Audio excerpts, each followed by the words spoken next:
Every person has a soul. One day, people learned that the soul has its own essence, anima. Sometime later, they learned to manifest it in the form of various abilities. But not everyone had a strong anime. Due to the emerging distribution of ranks, people whose anime was too weak began to be despised. Since E rank was the lowest stratum of society, such people were treated the worst. Schools became a tool for raising the status of the country. During military operations, people with the highest ranks were sent to the front lines. The school where our main character studies is no exception. Students with strong abilities often chose to be bullied to prove their superiority. But today, Michael and his friends were unlucky to choose a goal that was too tough for them. Jumping up, John created a huge iron axe. Smiling, he quickly approached Michael. The guy himself froze in place. He was amazed that his opponent was stronger than he had expected. Coming to his senses, he created a tanfei in each hand to hold off John's attack. The next moment, the iron axe collided with the iron tanfas, making a characteristic sound. Due to the oppressive force of the enemy, it was difficult for Michael to remain in this position for too long.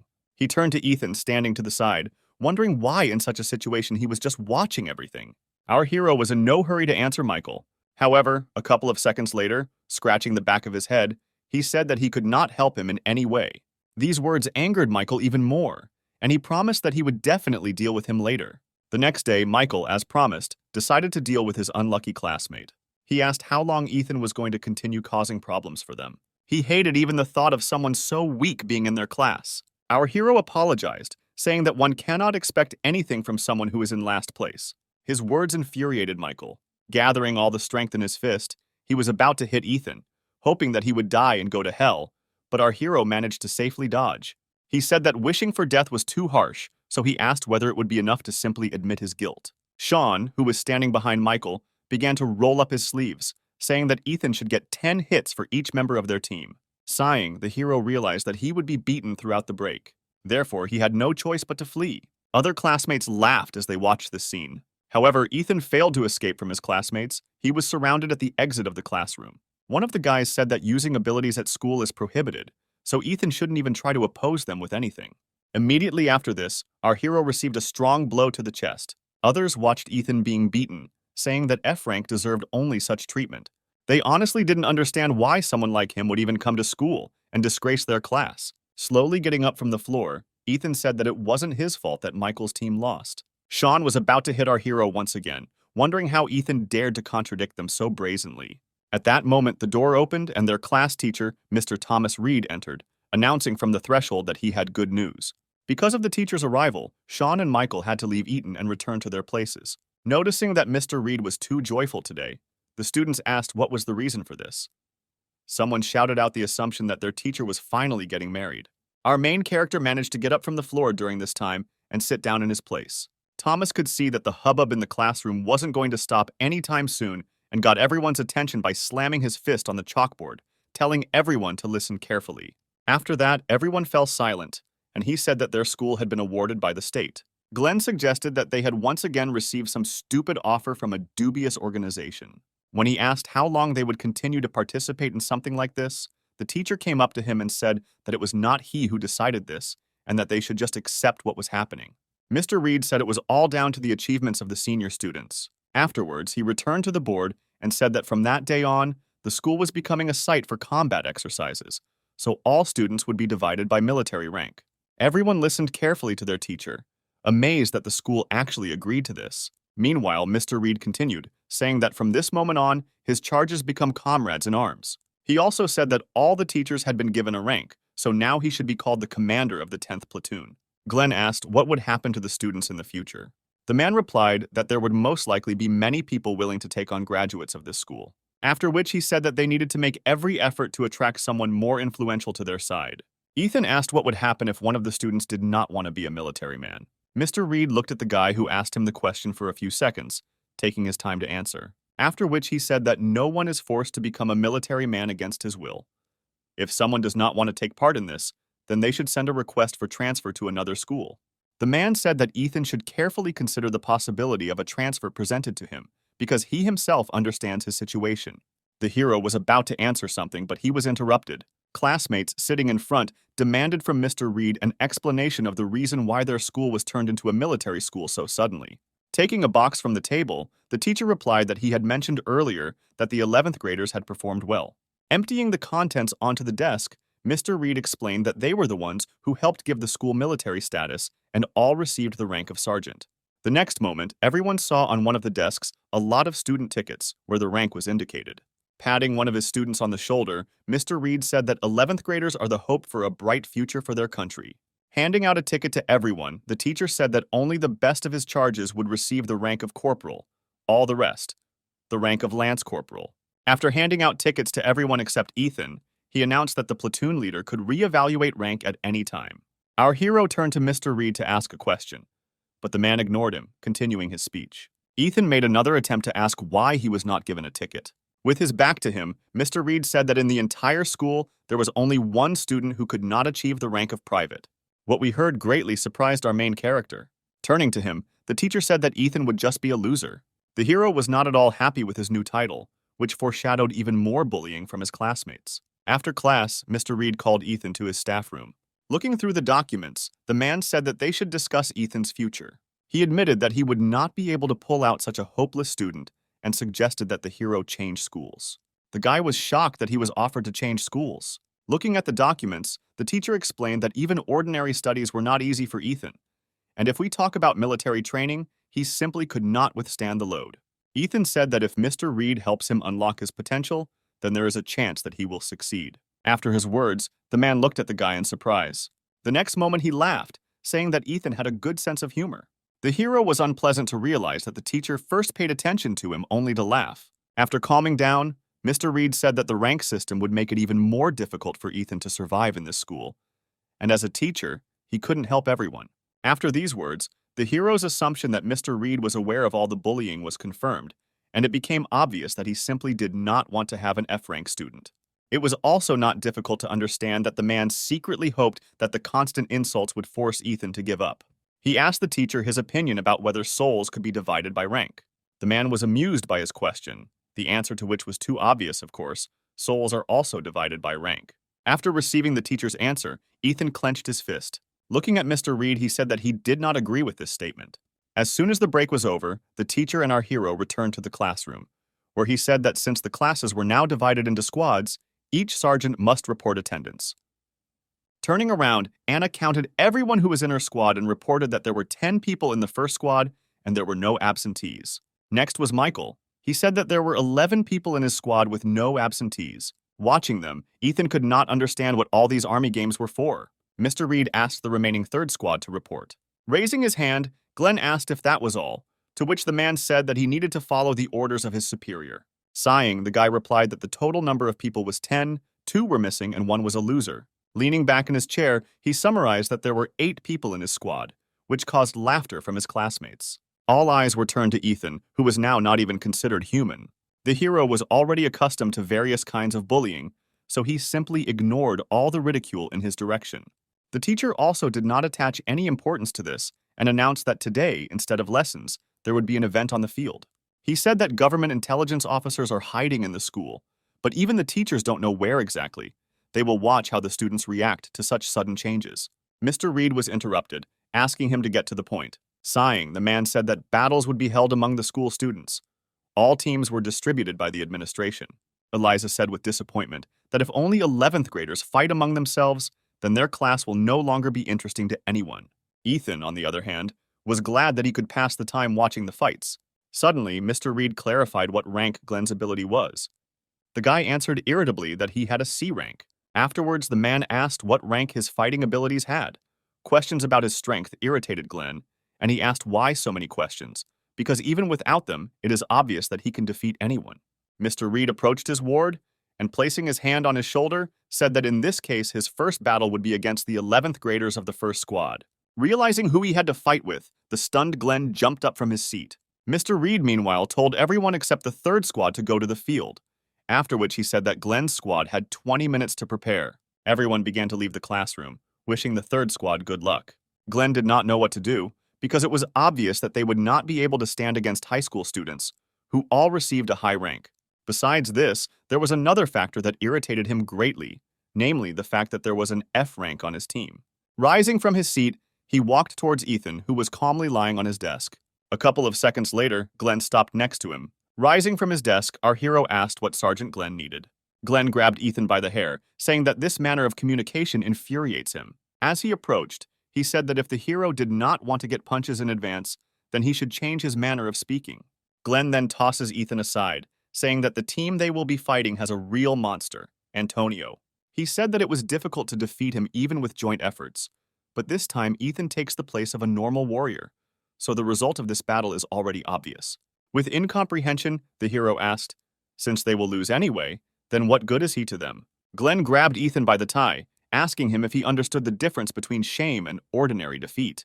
Then he touched our hero's forehead, saying that if he goes down in ranking, then only Ethan will be to blame. Turning away, the hero replied that Glenn's rank was not so high as to worry about it. Containing his irritation, Glenn sank down next to Ethan, saying that now he couldn't even beat him well because he was needed on the battlefield.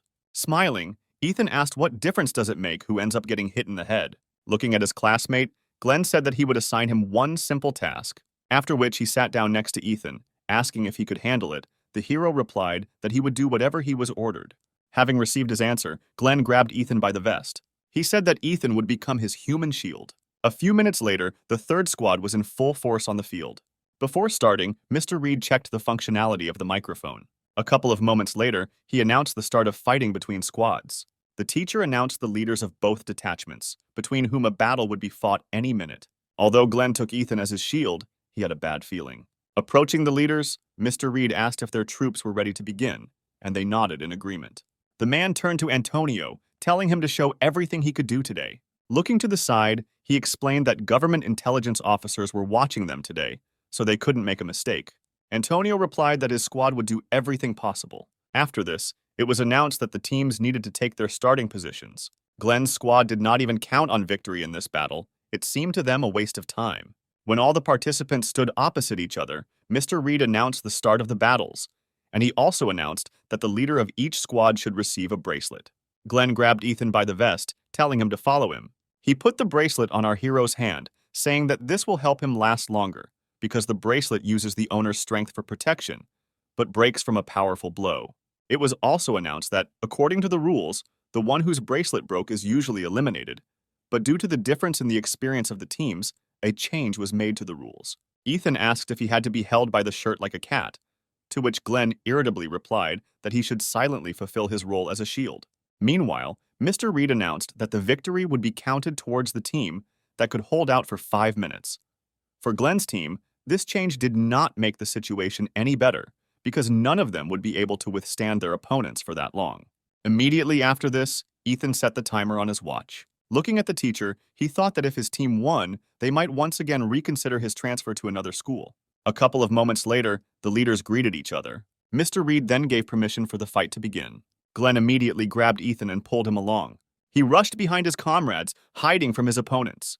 The guy hoped that in this way he would be able to hold out for these 5 minutes. As Antonio's squad began to advance towards them, one of the squad members asked what their formation was.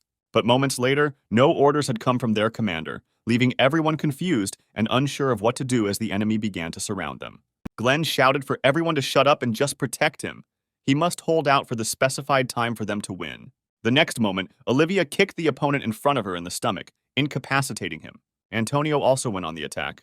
In a matter of seconds, Olivia managed to defeat several opponents and collect their bracelets. When the girl looked towards Ethan and Glenn, the latter was overcome with real horror.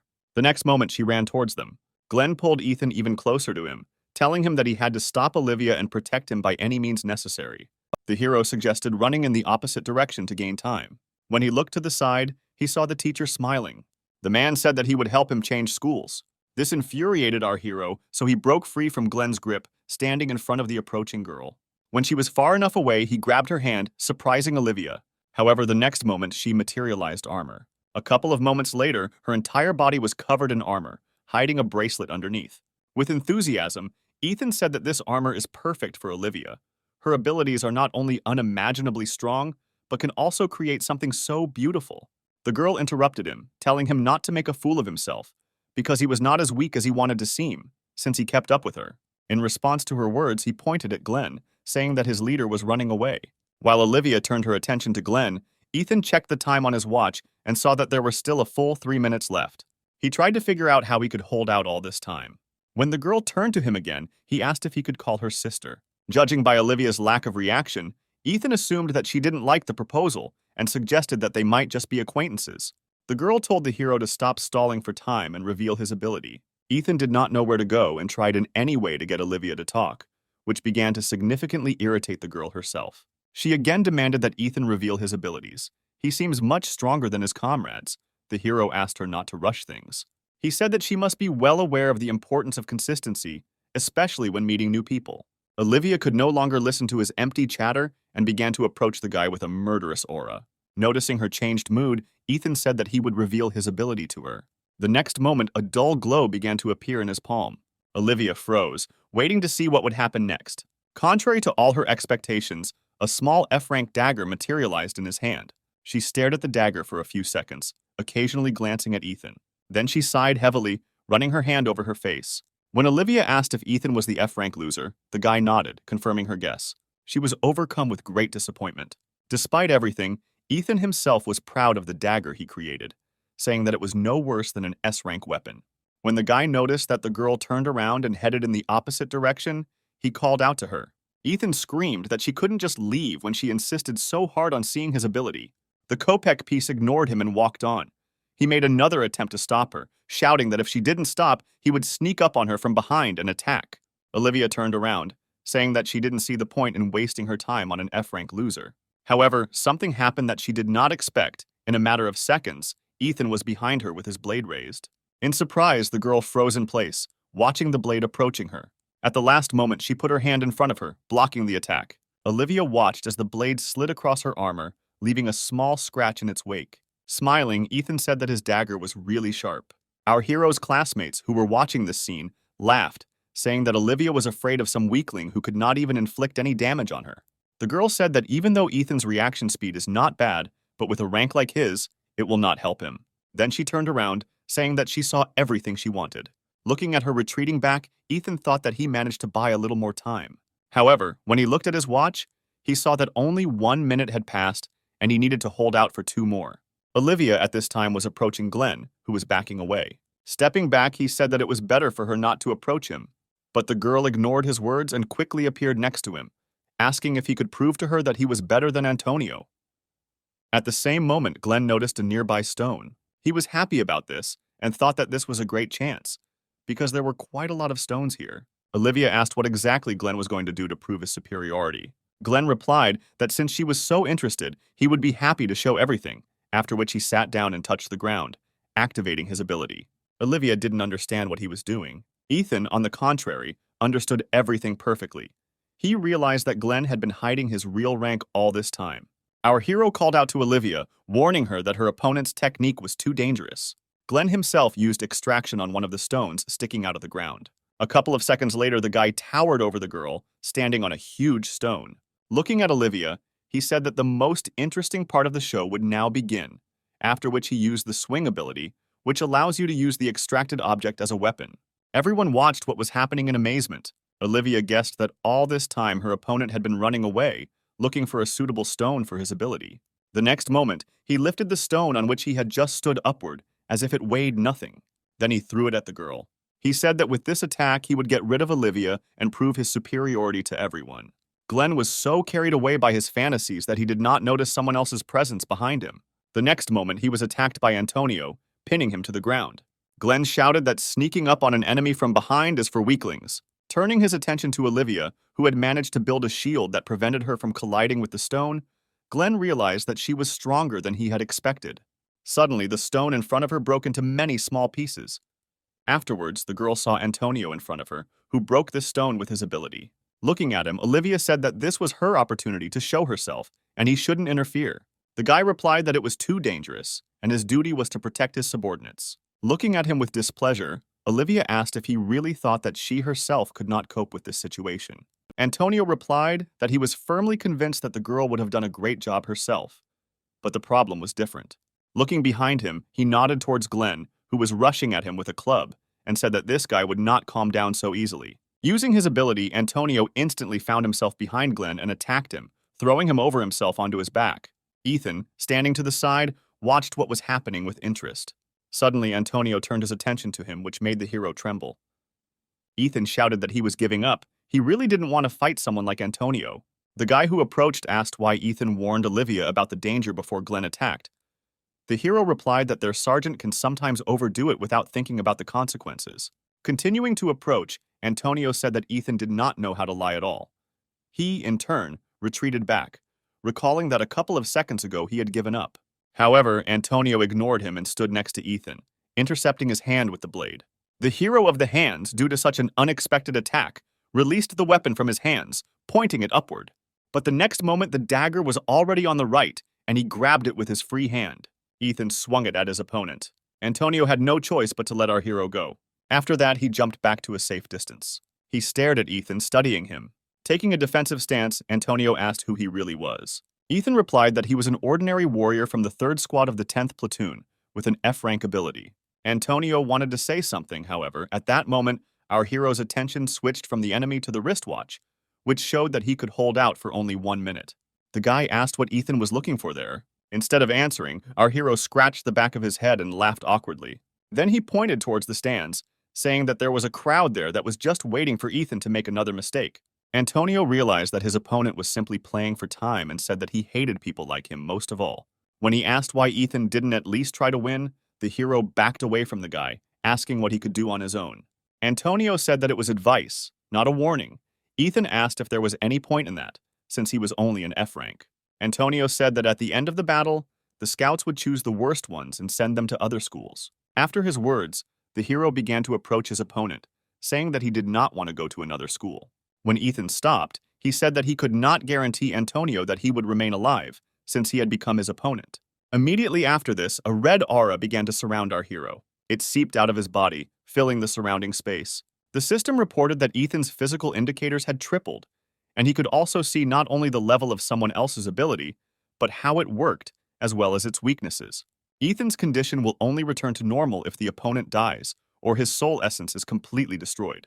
The true ability of our hero is the skill of perfect execution with the enemy, which has an S rank. All this time, Antonio remained in place, observing the changes that were happening to the guy opposite. He assumed that the low-grade dagger was just a part of the manifestation of his true ability. Turning his attention to Antonio, Ethan saw that the opponent's ability was only a B rank, which was that he could catch any target. Antonio was shocked when our hero said that his ability was not as outstanding as he previously thought. The guy realized that he needed to be careful with Ethan, since he was able to see the abilities of other people. Meanwhile, the hero, surrounded by an aura of murder, pointed a dagger at the enemy, saying that he could no longer endure and hold back. He asked if Antonio could stop him. Without waiting for an answer from the enemy, he again asked whether he could cope with this task. Feeling completely superior to his opponent, Ethan changed his position. Rotating towards in one hand, he waited for Antonio to make his move. Classmates watching this did not understand why those two were just standing there. Michael, who was starting to get annoyed by this, shouted at Antonio to go on the offensive because he had come to watch Ethan being beaten. Antonio himself tried to determine how best to approach his opponent. Although our hero was not in a protected stance, he did not have any open areas to strike. Olivia also felt this strange aura coming from Ethan. This guy no longer looked like the loser he seemed to her at first. Looking at him, she felt fear. She tried to get her emotions under control, realizing that they had to help Antonio, and ordered everyone to attack Ethan. The next moment, everyone ran to carry out her order, attacking the enemy, but he deftly avoided them. Surrounding the hero from all sides, Olivia finally managed to reach Ethan. The next moment, our hero found himself pinned to the ground by Olivia. Dissatisfied with what happened, Antonio asked the girl why she did it. She replied that she was also obliged to protect all members of the squad in which she was a member. Antonio said that he did not need anyone's protection. Olivia's words about whether he was sure of this made him think. When the girl attacked him, the guy quickly left the line of attack. He also avoided a trap set by other members of the squad. It all looked more like a cat playing with its prey. Adjusting his tie, he replied that he wasn't sure he could really handle Ethan on his own. Noticing the shadow of a smile on Antonio's face, Olivia was shocked and did not hear his words that she had better dispel her ability before she got hurt. The next moment, her armor collapsed and began to disappear, causing the girl to fall into bewilderment.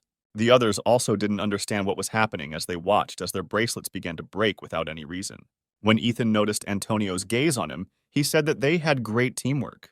However, the guy still continued to gaze intently at the hero, causing him to be wary. Sighing, Antonio asked if Ethan had come to his senses. Ignoring this question, our hero turned to Olivia, saying that 5 minutes had already passed and they should get off him.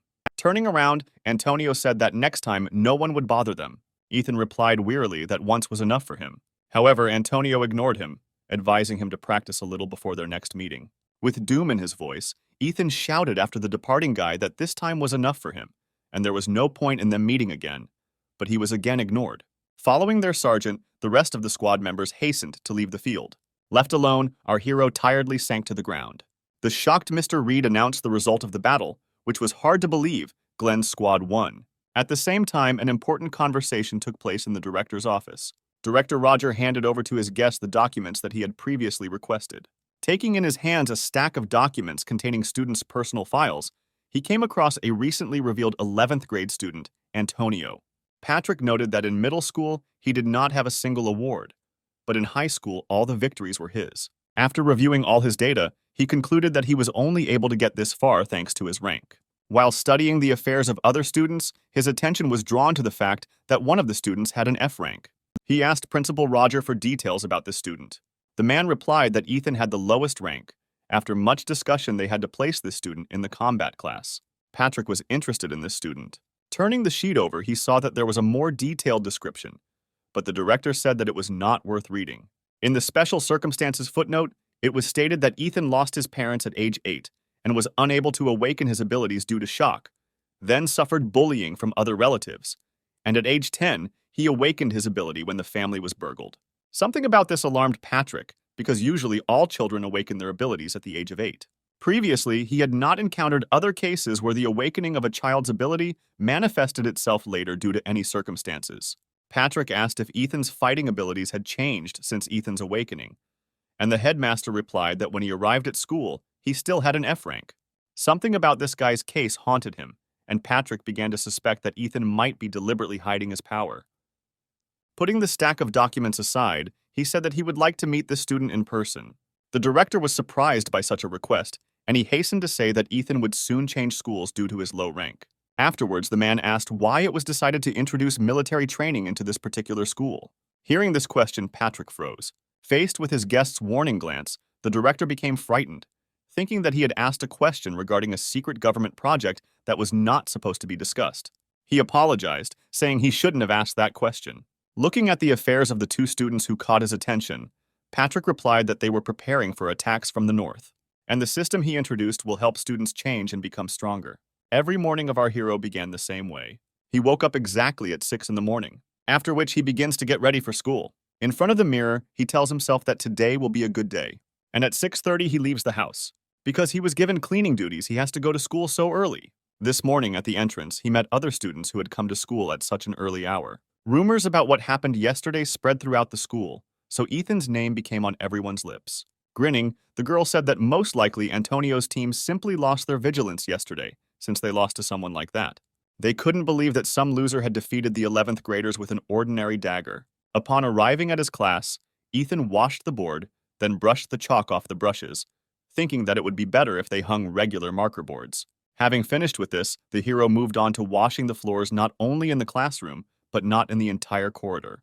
A little later, Michael and Sean approached him, the latter saying that Ethan's attempts to do at least something had benefited their team. Putting his hand on the hero's shoulder, he said that he managed to greatly surprise everyone that day. Sean admitted that they didn't expect anything from Ethan back then, but somehow they all managed to come out on top. After that, he left the class. At the next break, Glenn approached him. Ethan thought that now they would start beating him again. However, contrary to his expectations, a classmate asked our hero to get him some math handouts. Ethan was surprised that they weren't going to beat him up. He thought that because of what happened on the field, then they stopped bullying him. The next day, students from parallel classes also began to approach him with various requests, such as doing their homework for them.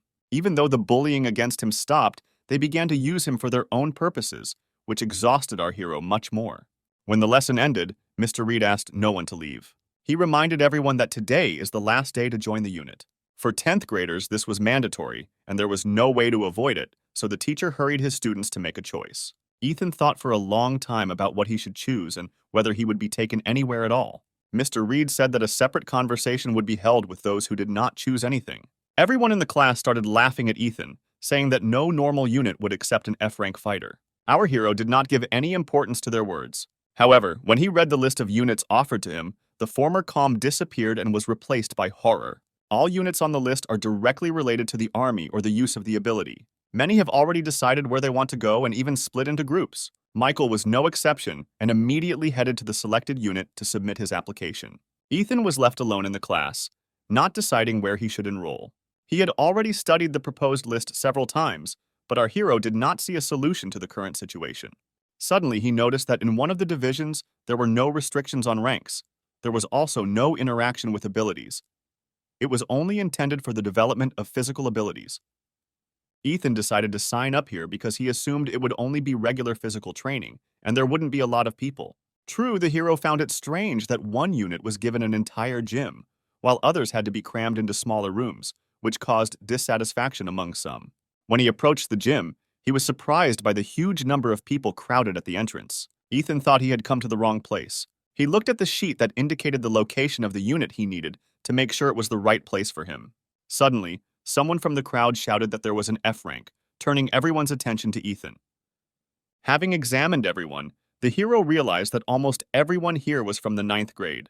He didn't understand why they had gathered here because they didn't have to join the unit. As everyone shouted in excitement that the leader was coming, Ethan moved closer to see who they were talking about. The next moment, he realized who exactly they were calling the leader and decided that he needed to leave here immediately. Antonio noticed Ethan's face among the crowd and walked towards him. Due to constant pushing, our hero was unable to get out of the crowd. He was accidentally pushed towards the approaching guy.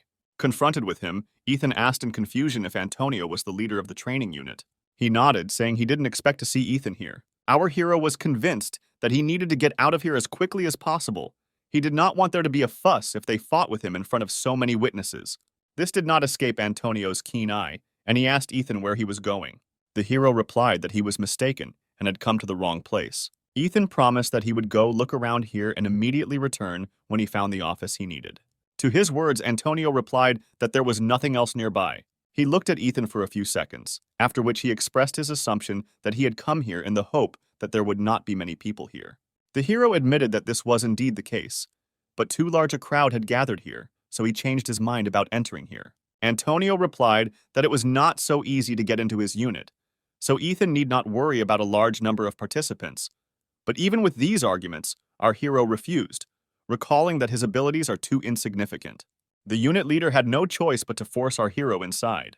Heading to the middle of the hall, Antonio said that he would now conduct an entrance test, which Ethan would take along with everyone else. Taking a quick glance at everyone who wanted to join here, he was surprised that more people than usual had gathered today. Then he announced that the testing would consist of simply repeating a couple of exercises for Antonio, namely 30 burpees, 30 push-ups, again 30 burpees, and 30 squats. When Ethan heard that only one who could complete 10 approaches would be able to pass, he thought it would be easier to die than to fulfill this condition. A few minutes later, the daredevils from the first group were already exhausted, performing only the third approach. Some were unable to continue and decided to give up. They chose this unit because they thought it would be easier to get into than the others, but this turned out to be far from the case. Ethan watched from the sidelines, realizing that he had made a huge mistake in coming here. Looking at Antonio, who performed all the exercises he listed without difficulty, without even slowing down for a second, the hero understood why he was called a monster. Looking at the other side of the hall, the hero could only sympathize with the exhausted students. A couple of minutes later, stopping on the fourth approach, everyone gave up, unable to even stand up. After announcing that the first group had dropped out, Antonio turned around, announcing that testing of the second group would now begin. After his words, everyone recoiled from the guy in horror, confident that they would definitely not be able to cope with this impossible task. The girl standing next to our hero pushed him forward, saying that he would go first. This left only Ethan in front of Antonio while the others stepped aside. Turning to the guy standing opposite him, the hero asked if Antonio was really human, because he wasn't tired after doing so many approaches. Looking at Ethan, the leader of the unit said that he should not try to stall for time like that time on the battlefield. Then he turned to those who decided to sit on the sidelines and said that the second group could begin doing the exercises, ignoring all dissatisfied objections. A couple of minutes later, while doing the exercises, Ethan's mood changed regarding this introductory task. At home, he often trained on his own so that he could defend himself. Although the hero thought that he was pretty good at sports, training face-to-face with Antonio awakened his competitive spirit. But unfortunately, our hero's reserve of stamina was far from that of his opponent. At some point, Antonio said that the second group was stronger than the first, so he decided that they should speed up a little. Ethan was sure that this guy took pleasure in tormenting other people in such a terrible way. After a minute passed at an accelerated pace, everyone except Ethan decided to give up and were now just watching what was happening. Seeing how our hero performed approaches on a par with Antonio, they could not believe that his abilities really had an F rank. Our hero did not intend to give in to his opponent, so he performed exercise after exercise, fighting his irritation towards Antonio. The leader of the unit himself was not even out of breath, calmly performing the exercises at a given pace. One of those watching lost count of which approach they were already performing. The girl sitting next to him suggested that the seventh had already gone. Hearing this, others began to support Ethan, recognizing that he was not as bad as they said he was. A smile also appeared on Antonio's face. He thought that it was not in vain that he had noticed this guy on the day of the battle. Ethan himself was already at the limit of his strength. Continuing with the exercises, Antonio said he was confident that the hero's reaction time that day was not just a coincidence, but that his well-developed stamina helped him maintain his pace. After these words, Antonio accelerated again, challenging Ethan. The hero could not believe that his opponent seriously decided to do this. Many thought that competing with a newcomer at such a speed was too cruel even for Antonio. But when they saw that Ethan was doing everything on par with the leader, they were very surprised. The second group began to support our hero, shouting that there was only a little time left and he would succeed. As he completed his final set, Antonio complimented Ethan on his excellent work. The next moment, joyful screams were heard in the hall. Having completed all the exercises, Ethan wanted to lie down and not get up. This pace was not usual for him. Congratulations poured in from the outside on the successful completion. He sank to the floor, thinking that since he was praised, then everything turned out not so bad. Standing next to him, Antonio extended his hand to Ethan, saying that he had been accepted into the training unit. Grabbing the offered hand, the hero thanked the guy and said that this was enough for him. Picking him up from the floor, Antonio said that Ethan could come here to train starting tomorrow. Trying to pull his hand away, the hero repeated again that what he received today was more than enough. Approaching him closely, Antonio said that training together was much more effective, and besides, he had been waiting for a suitable opponent for a long time. Ethan replied that if he had completed just one more approach, he would have died, and also reminded that Antonio is annoyed by people like our hero. Ignoring all his words, the guy slowly said that it took him a whole year to find a member for his unit. Ethan realized that he was completely unheard, and there was no point in arguing with Antonio. A few days later, our hero stayed after school to clean the classroom. He sighed heavily, thinking about the fact that he didn't want to go to training today. Ethan still couldn't believe that he actually ended up in Antonio's unit, despite the fact that he absolutely did not want to encounter him ever again. Because of this, everyone's attention was now focused on our hero, which he did not like very much. Every day, everyone began to tease him about his chosen unit. Some were jealous and tried to find out how he got to Antonio. Ethan tried several times to get out of training, but it turned out to be useless, because in such cases, Antonio did not leave our hero alone for a minute. For a moment, he considered breaking his arm, but he quickly dismissed this idea, realizing that even so, Antonio would not leave him alone. Lost in thought, Ethan did not notice that there had been someone else in the class all this time. When the hero finally paid attention to the stranger, she asked him if he was studying here. Ethan nodded and asked what was wrong. The next moment, she took out her student card with a title, saying that if she was not mistaken, then in this school it is customary to greet her this way. Ethan was surprised when he learned that this girl already had the rank of corporal. Alicia asked what the title of our hero was, but he hesitated to answer. Noticing this, she demanded his name and rank in a commanding voice. Ethan immediately reported that he had been awarded the rank of Rookie of the 3rd Detachment of the 10th Platoon. Only then did he realize that he had answered her without thinking, because they had been forced to memorize it many times. Looking at Ethan, Alicia was surprised that he was just a newbie. After she extended her hand, saying that she was glad to meet him, the hero returned her handshake and asked what she was doing here. Alicia replied that starting tomorrow she would join the ranks of the 10th Platoon. After receiving her answer, Ethan smiled, saying that he hoped they would get along in the future, and then headed out. He said he still had work to do, so he had to go. Before Ethan could open the classroom door, Alicia grabbed his backpack and pulled him back. Then she pushed him against the wall. Ethan watched in surprise as the girl approached him and blocked his escape route. The hero said that he really needed to go. Looking into his eyes, Alicia said that first he should show her the school. Ethan had no idea what to do in such a situation, especially since Antonio could come here at any moment and then he would not be able to escape. The hero made another attempt, saying that he was in a hurry and she should look for someone else, but the girl stood her ground, answering that Ethan suited her perfectly. He realized that today was an extremely unlucky day, and he would not be able to get away from either Alicia or Antonio. Approaching Ethan a little more, the girl said that he should show her the school immediately. Sighing, the hero asked where she wanted. Alicia asked him to take her to Sergeant Antonio. The hero could not help but be pleased by such a successful coincidence of circumstances. He hoped that since he was busy because of Alicia, Ethan might be allowed to go home. He replied that he was just heading to Antonio. At the same moment, the object of their discussion appeared outside the door, clearly in a bad mood. The leader of the unit opened the door, making Ethan startled at the sudden appearance. When he asked if our hero had thought about skipping today's training, Ethan replied that he was just going to it. Alicia turned to the guy who came in, asking if he was Sergeant Antonio. He replied that she should communicate more respectfully with elders. The girl said that the distribution of ranks prevails here, rather than age. Approaching him closely, she asked if his rank was higher than hers. Without waiting for his answer, Alicia pulled away from Antonio, saying that they were about the same level. Loosening his tie, he asked if she wanted to make sure. Ethan noticed their belligerent attitude and asked them not to start a fight right there. Suddenly, Alicia switched the topic, asking if Antonio had a girlfriend.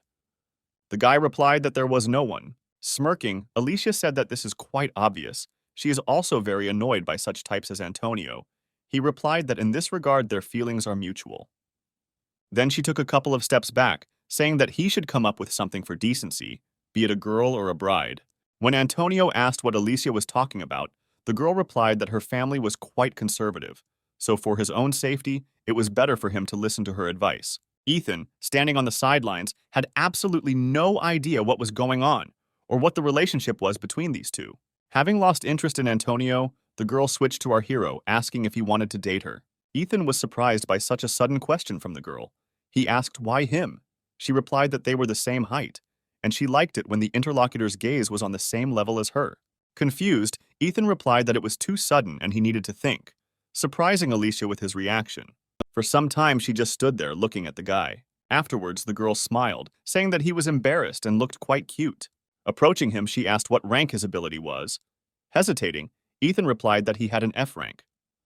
Alicia backed away from him, saying he was lying. The hero replied that he was telling the truth. Taking a step forward, the girl said that such people simply do not exist. Antonio intervened in their argument and reminded him that it was time for Ethan to go to training. He asked the girl to leave so that he could pick up his ward. Sometime later, our hero was completing the last set of pull-ups. Seeing that Ethan's body was already trembling, Antonio said that he was only staying for the last time. When the hero sank to the floor in front of Alicia, the girl admitted that she thought that their training was just an excuse. But, to her surprise, the guys were actually playing sports all this time. Turning to the girl, Ethan asked her for help, since she decided to follow them. The girl replied that she did not see the need for it. The hero was amazed that only recently she demanded to show her the school, and now instead she is watching their training. Pointing to Ethan, she asked why Antonio was training with him. He replied that the guy was an ordinary beginner whom he decided to help, because for him, physical characteristics are more important than rank, and he had also been looking for a suitable partner for a long time. The girl smiled, guessing that the real reason was not so simple.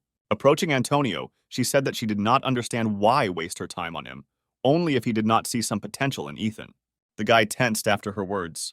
Alicia asked him to tell her what Ethan was hiding. After what she saw during this training, the girl was sure that Ethan's abilities were much higher than just F rank. Antonio replied that he knew nothing. Alicia realized that it would be difficult to extract any information from him. Then she decided that it was best to ask Ethan himself about it. Lying on the floor, the hero replied that the girl was very mistaken about him. He was just a useless F-rank newcomer. From his answer, it was too obvious to Alicia and Antonio that this was a lie, but they could not do anything about it. Sighing, the unit leader grabbed the hero by the shirt, saying that there was plenty of time to rest and they needed to continue training. The next day, Mr. Reed announced that there was a new student in their class. Looking towards the door, he told the girl that she could come in. A couple of seconds later, a smiling Alicia stood in front of the whole class. Everyone looked at her with interest, because it was the first time someone had been transferred to them. Alicia turned to the teacher, asking where her place was. The man replied that she was sitting on the horse with the first squad, but first she needed to introduce herself. Having determined where Ethan was sitting, the girl replied that she liked the third squad and headed in his direction, ignoring the teacher's objections. Walking past the rows, Alicia asked to be placed in the third squad. Ethan and his seatmate watched the new girl in bewilderment. Pointing to her neighbor Ethan, Alicia said she wanted to sit there and asked to switch seats. The guy replied that this was his place and he did not intend to give it up. The girl didn't like his answer. Hitting the desk with her hand and leaning towards the guy, she asked if he really didn't want to change seats, adding threatening notes to her voice. He had no choice but to give her his seat. When the girl took her new place, one of the guys called out to her. Glenn asked displeasedly who she thought she was to allow herself to do such a thing. Smiling, she asked if his rank was really higher than hers, after which she said that she knew that among the students, the highest rank was corporal, and she was precisely a corporal. Glenn stated that he was the leader of the squad, but the girl no longer listened to him, telling the teacher that she would sit here. Mr. Reed approved of this new girl's arbitrariness. Alicia turned her attention to Ethan, noticing how he sighed resignedly, covering his face with his hands. The girl asked if he really didn't like her so much that he looked so unhappy. Placing her hand on his shoulder, she said that she sat next to him in the hope of establishing communication with each other. But now she does not know what to do. Ethan replied that he would like to be friends with her, and it's not that he doesn't like her. He was not allowed to finish speaking by the teacher, who asked Alicia to introduce herself to the class and tell about herself. The girl inhaled, saying that she had already sat down. A moment later, she stood up and said that she would introduce herself from here. Glenn turned around, saying that she needed to stand in front of the whole class, because these were commonplace rules of decency. Alicia replied that she could be heard well from here, and then she smiled sweetly, saying that she was very pleased to meet everyone. Other students couldn't help but notice her for her overly impudent behavior. When she said that her rank was corporal and her manifested ability was White Jade Goblin, everyone was very surprised. Alicia finished her story by saying that she hopes for productive studies together. Mr. Reed and many of the students did not take their surprised glances off the girl until the very end. Ethan also looked at the girl. He didn't expect someone like her to be interested in him. He knew that White Jade Goblin was the only inheritable ability. Usually abilities are not inherited because the engraving of the soul, the essence of which is manifested in abilities, cannot be the same. One day, people appeared who believed that they could pass on their ability to others. In this way, they wanted to make it stronger, more accurate, and more dangerous, like a sharp blade. One of the families succeeded in this after some time. It was the Kim family, whose members were descendants of the king of the Shan dynasty. They had to leave their families and devote themselves to education and battles. To protect their bloodline, they adhered to internal marriages. All children born into this family had pale, marble-like skin. Thus, this family managed to acquire an inherited ability that allows them to summon a White Jade Goblin. But over time, it turned out that only the daughters of this family could summon the goblin. After several centuries, the family's numbers declined greatly, and the clan was on the verge of extinction. In the last generation, a child was born who could summon a sword-wielding goblin. The girl adopted all the abilities and hidden skills of her family. Currently, Alicia was the only one who possessed the highest level of swordsmanship. She was special from birth and was a true genius. Having finished telling her story, the girl asked if she could sit down. Mr. Reed, who had not completely recovered from the shock, replied that she could sit in her seat, after which he announced that from today, Alicia is the deputy leader of the 3rd Detachment. Dissatisfied, Glenn jumped up from his seat, asking how some new girl could immediately become his deputy. Slapping the teacher's desk, the teacher said that objections would not be accepted. Glenn understood that his place as leader was under threat, and he did not like it very much. Meanwhile, Ethan said that Alicia turns out to be quite famous. The girl, in turn, replied that she was just pretty, that's all. Looking into his eyes, she said that not only she was special here, but he was too, because it was not often that you met someone with an F rank. Ethan had never heard anyone of his rank being called special before. Sighing, he asked Alicia to stop looking for something in him that was not there. Laughing, the girl replied that she would definitely reveal all his secrets. Glenn couldn't think about anything other than the emerging threat in the person of the new student. He was determined to show this impudent girl his place at all costs. After the lesson ended, a big break began, during which everyone rushed to the dining room. Some have discussed how Alicia would be much better as the leader of the 3rd Division than Glenn, who is inferior to her in many ways. Sean remembered that on the day of the battles between the squads, Glenn gave strange orders, hiding behind other people's backs all the time. Walking past Glenn, Sean's interlocutor admitted that at first she thought of Alicia as a simple, arrogant girl, but after watching videos of her fights, she realized that she was great at giving orders. Elena still can't forget how cool Alicia was in that battle in the video. The girl had no doubt that Alicia would soon remove Glenn from his position. Listening to all this, the anger inside their current leader began to boil more and more. He realized that if he did not immediately do anything about the new girl, she would immediately take his place. Alicia herself was in the classroom with Ethan. Rising from her seat, she invited him to have lunch together. Our hero refused her offer, saying that he still had cleaning to do. Grabbing him by the vest, the girl said that she had no one to be with, to which Ethan objected that she was currently the most popular student in school. After letting him go, Alicia replied that she hated those who communicate with her only because of her merits. Ethan apologized to the front, saying that he would not be able to join her at lunch because he was really very busy. When he listed to her everything that he had to do for the period, Alicia said that this was too much for one person, and even the leader of the squad could not do it all alone. Ethan looked away and agreed that it was really difficult to do this alone. Leaning closer to him, Alicia asked if he ran errands for the other leaders for an hour. Her look became wild when she suggested that Ethan could carry out the assignments assigned to him by the whole class. Moving away from the girl, the hero replied that he helps everyone else from time to time. It seemed to him that if you start dividing responsibilities, complete confusion will begin, and asked that Alicia not misunderstand this situation. The girl listened to her friend in surprise. When he finished his explanation, Alicia pursed her lips in irritation. The next moment, she again grabbed Ethan by the vest and dragged him along with her. When he asked where they were going, the girl replied that she needed to deal with those who were irresponsible about their responsibilities, shifting them to others. Walking into the cafeteria where all her classmates were, Alicia easily found Michael and approached him. He looked at her in surprise, asking what she needed. The girl asked if he was not appointed responsible for cleaning the office. If this is so, then why does he shift his responsibilities onto the shoulders of someone else? Spreading his arms to the sides, Michael replied that this should be a given, since Ethan was only an F rank who could only be entrusted with this kind of task.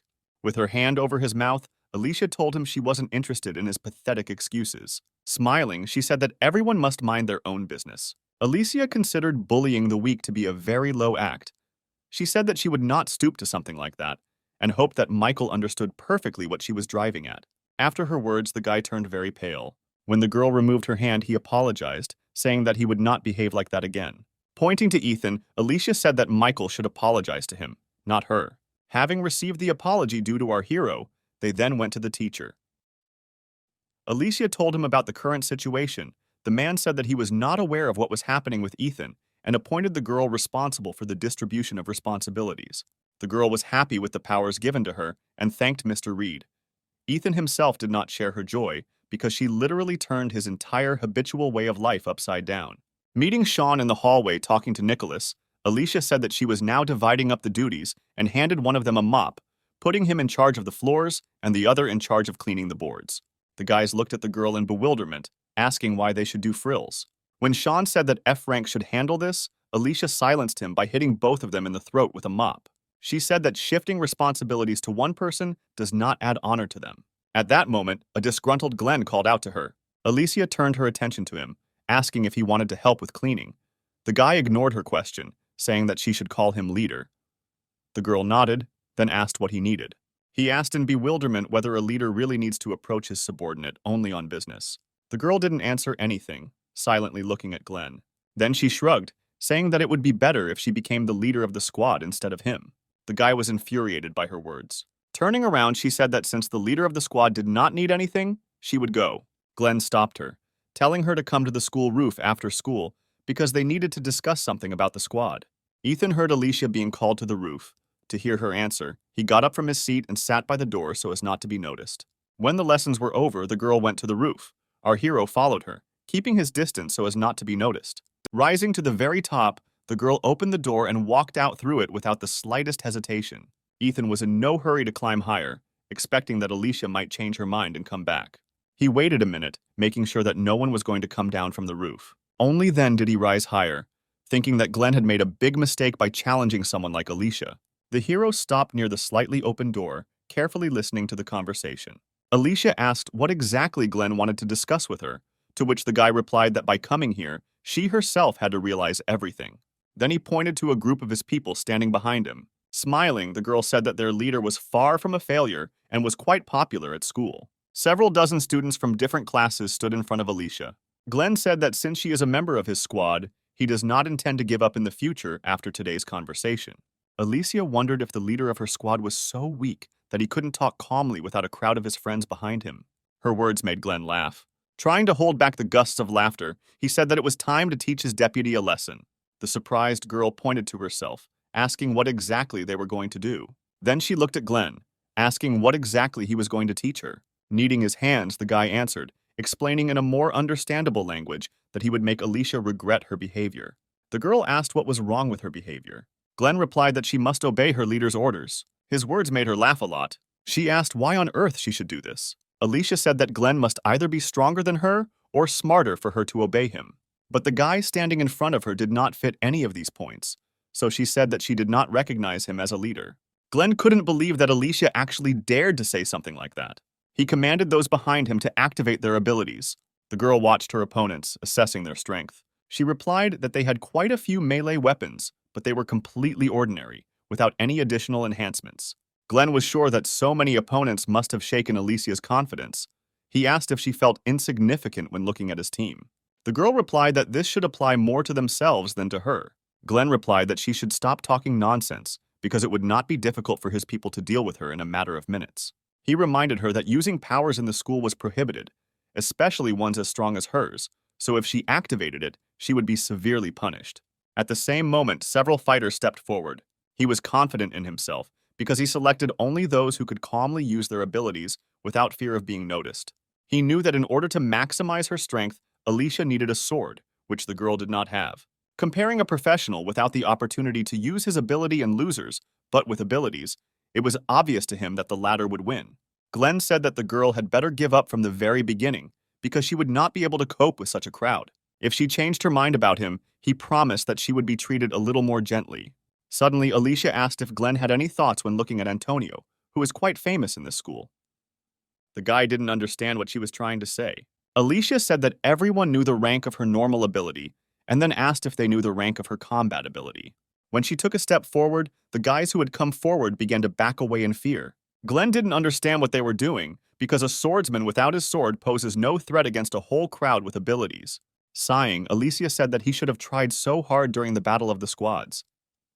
Then she pointed to her forehead, asking if he had forgotten what they were taught. She recalled that according to statistics, one A-rank fighter can easily defeat 100 less powerful opponents, after which one horn grew from her forehead, and her hair began to turn lighter.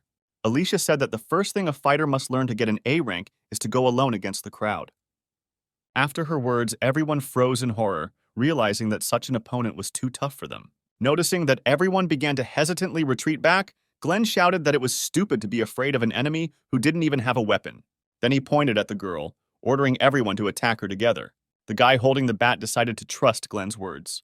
The next moment, he attacked her first, swinging the bat at Alicia. Contrary to his expectations, the girl simply stood there, not reacting in any way to his attack. Alicia watched the bat approach her face, wondering if this guy had overestimated himself. The next moment, the bat froze a couple of centimeters from her. The guy looked at her in surprise. The girl grabbed his hand, holding the bat at a distance. Then she threw the enemy aside and he flew into his comrades who were standing nearby. As a result, all three lay unconscious, having flown into the fence. After that, she attacked a guy standing nearby. Alicia dealt with a large number of opponents in a matter of seconds, without making much effort. One of the guys she defeated tried to get up from the ground, thinking that this girl was invincible even without a sword. He admitted that against her, having an A rank, they are nothing. Sitting down next to him, Alicia said that he had given up too quickly, so he would never reach her level. Her words seemed something akin to ridicule for the guy. Raising his head, he said that, being special from birth, she could not understand ordinary people and their efforts that they put in to achieve something. Alicia listened calmly to the guy, waiting for him to finish. He was firmly convinced that a person who had the strongest ability from birth would never be able to understand how hard it is for others to do something. When the guy fell silent, the girl rose from her knees, saying that he could continue to think like that. But her original fighting abilities were D rank. It was clear from his face that he did not believe her words. Glenn shouted that she couldn't have a D rank. There wasn't a single person in the whole country who hadn't heard about her family and what gifted children were born into it. He said that for her manipulations, Alicia should have come up with something better. No one would believe that someone like her had no talent. Shrugging her shoulders, the girl agreed that having a D-rank combat ability, despite the fact that the main ability passed down from generation to generation has an A rank, is a manifestation of true mediocrity. Then she said that despite all her desire to use the sword, she would have to restrain herself so as not to receive disciplinary punishment.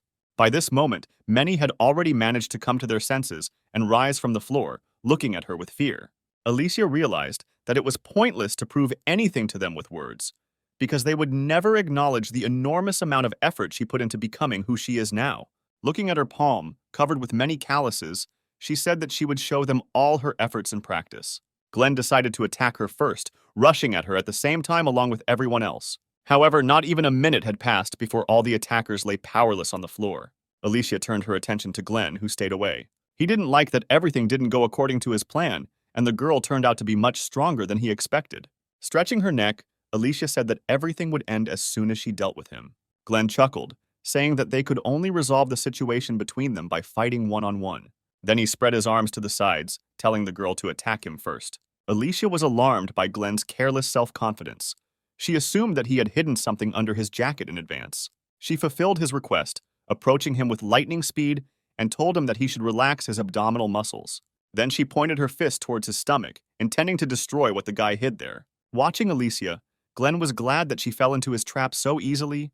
He knew that the girl was deliberately avoiding blows to the face, because she would be punished if everything was found out. That is why he took a step back and ducked, intending to take this blow to the face. Alicia tried to understand the reason why her opponent was smiling in such a situation. At some point, Glenn bent even lower, exposing himself to the girl's fist. He was sure that if he pretended that he had been beaten by Alicia, he would not receive punishment. When the girl's fist was a couple of centimeters from him, suddenly someone intercepted the blow, preventing Alicia's fist from touching Glenn. Ethan was glad that he was on time, because if he had been late even for a second, something irreparable would have happened. Gurren was surprised that F-Rank decided to interfere in their fight. Ethan stood up, throwing out fragments of plastic, which took the entire blow upon himself, ignoring the questions of the surprised guy about what he forgot here.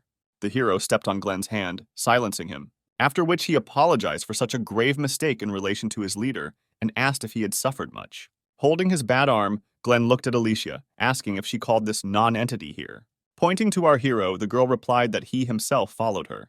The notes of dissatisfaction in her voice touched Ethan to the core. He said that this life was too cruel to him, because he was not welcome anywhere. A few moments later, Alicia's ability dissipated. Looking at the distance from where they were to the front door, she didn't understand how Ethan managed to cover this distance in such a short time. It would have taken him at least 10 seconds to make it in time. Somehow he managed to get to them before her fist touched Glenn's face. He was also able to completely absorb her blow without getting hurt. The girl clenched her fist, realizing that this guy might be stronger than she originally thought. Feeling that something was digging into her palm, she unclenched her fist and was surprised to find pieces of plastic there. Our hero pointed to the sky, saying that the sun was already setting and invited everyone to go home, forgetting about what happened here. Rising to his feet, Glenn asked who Ethan thought he was that he dared to decide for others. He said that our hero and Alicia would be in big trouble if he complained to the teacher. Making the most innocent face that Ethan was capable of, he asked in surprise what he had done. He just protected his comrade in the squad, for which, on the contrary, he was entitled to praise. Alicia agreed with him, saying that their junior did protect Glenn's face. Because of this, there would not be enough arguments to accuse them of anything. The guy laughed at her words, saying that she shouldn't be so self-confident. Pointing towards the door near which he had previously hidden the camera, Glenn said that everything that happened was recorded. The guy admitted that he was going to show this video to the teacher, proving that Alicia and Ethan, in conspiracy, not only violated the school rules, but also brutally beat other students. When the guy finished his enthusiastic speech, the hero pointed down, asking if this was the camera he was talking about. Glenn looked down in bewilderment and saw the wreckage of his camera, which would be very difficult to restore in this condition. Ethan apologized to the leader, saying that he didn't know it was a camera and he mistook it for a regular decorative item. Awkwardly scratching the back of his head, the hero said that this was the first thing that came to his hand, that he could find here to soften the blow. Kicking one of the fragments of the camera, Olivia said that Glenn's plans were not destined to come true, but there is something that worries her more at the moment. Grabbing Ethan by the vest, she asked how he managed to stop her blow. Raising his hands in a gesture of surrender, the hero asked why she was treating him like that, since he had just helped her. The students who came to their senses watched in surprise what was happening. One of them said that A-rank fighters have not only good skills, but good luck. Alicia heard these words spoken and froze for a couple of seconds. Then she headed towards them, dragging Ethan along with her. The guys watched the girl, wondering what she was going to do. She suddenly told them to stop whining about their low rank and advised them to learn a lot from Ethan. Alicia said that they should seriously think about her words and what happened today, and then turned towards the door. Everyone just watched in surprise at the retreating girl, who was dragging our hero along with her. Glenn never moved from his place, even when the door slammed shut, leaving him and his defeated team on the roof. He lowered his head, clenching his fists. Glenn really lost today. That same night, Ethan had a dream about events that happened many years ago. In an apartment covered in splashes of blood, screaming heart-rendingly, a woman with severed limbs tried to crawl away from a little boy with a knife, calling him a monster. Blood covered the boy's entire body, strewn with countless bruises from beatings, which gave him a terrifying appearance. Standing in front of the man's corpse, the boy said that he was no different from his uncle and aunt, who raised him this way. At this moment, Ethan woke up, jumping up sharply in bed. The next moment, the alarm clock, set for 6 in the morning, rang. But the hero did not pay attention to this annoying ringing, being overwhelmed by memories from the past that haunt him in nightmares. He exhaled heavily for a few moments, returning to reality. He had stopped having this dream since entering high school, but recent events had caused his nightmare to return. A few hours later, while walking next to Ethan, Alicia noticed that something was wrong with him today. She asked if something happened to him. Smiling, Ethan answered in his usual manner that he was just a little tired, then changed the subject, asking where they were going after all. Looking at Michael's group walking next to them, the girl replied that she did not know this, because the teacher only told the sergeants detailed information. But most likely, they would have a joint lesson with the medical class. A few minutes later, they stopped near a tall building, after which Glenn said that they were there. Other voices were immediately heard from outside. Students from another school had been waiting for them for a long time and openly mocked our hero's class because they did not show their best side by being late on such an important day. An irritated Glenn approached them, asking who they were. The girl in front ignored his question and said that they were just interested in looking at Alicia, who was rumored to be extraordinarily beautiful and talented. Glenn said irritably that Alicia held the position of deputy in his squad, and if they had something to say, then they could say it to him. After his words, the students of the other school laughed, saying that their attempts to appear military looked stupidly funny. Glenn could not listen to this any longer, so he said that he was the sergeant of the 3rd Detachment of the 10th Platoon of the High School of Special Training, and then demanded that they tell him who they were.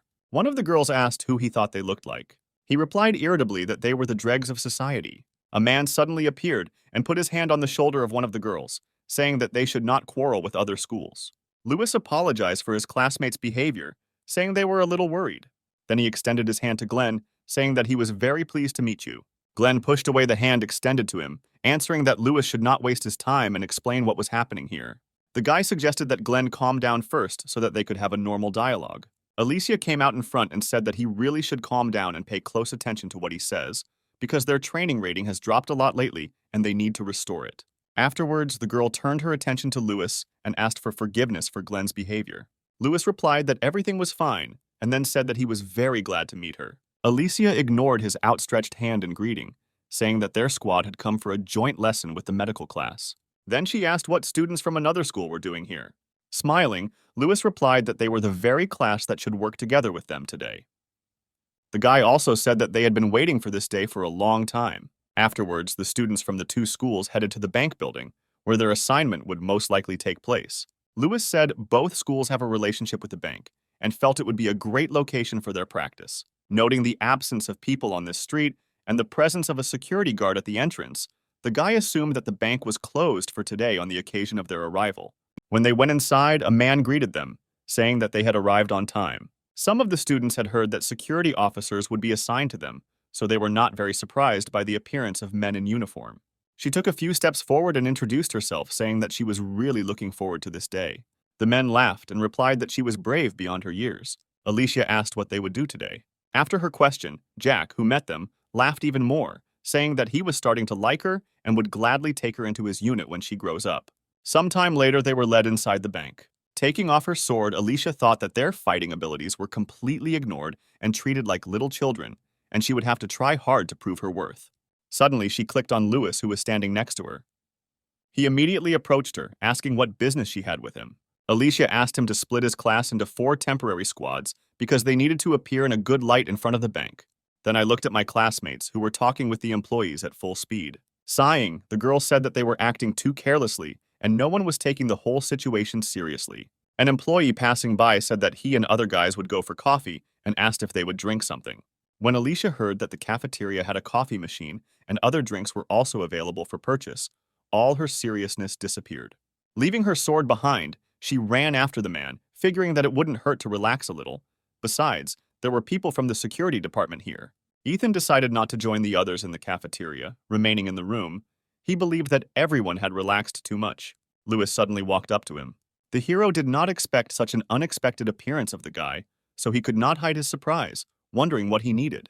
Smiling, Lewis asked if Ethan was close with Alicia. The hero assumed that Lewis wanted him to arrange a date with Alicia and assured him that he would handle it perfectly. The guy waved his hands, saying that this was not why he approached Ethan.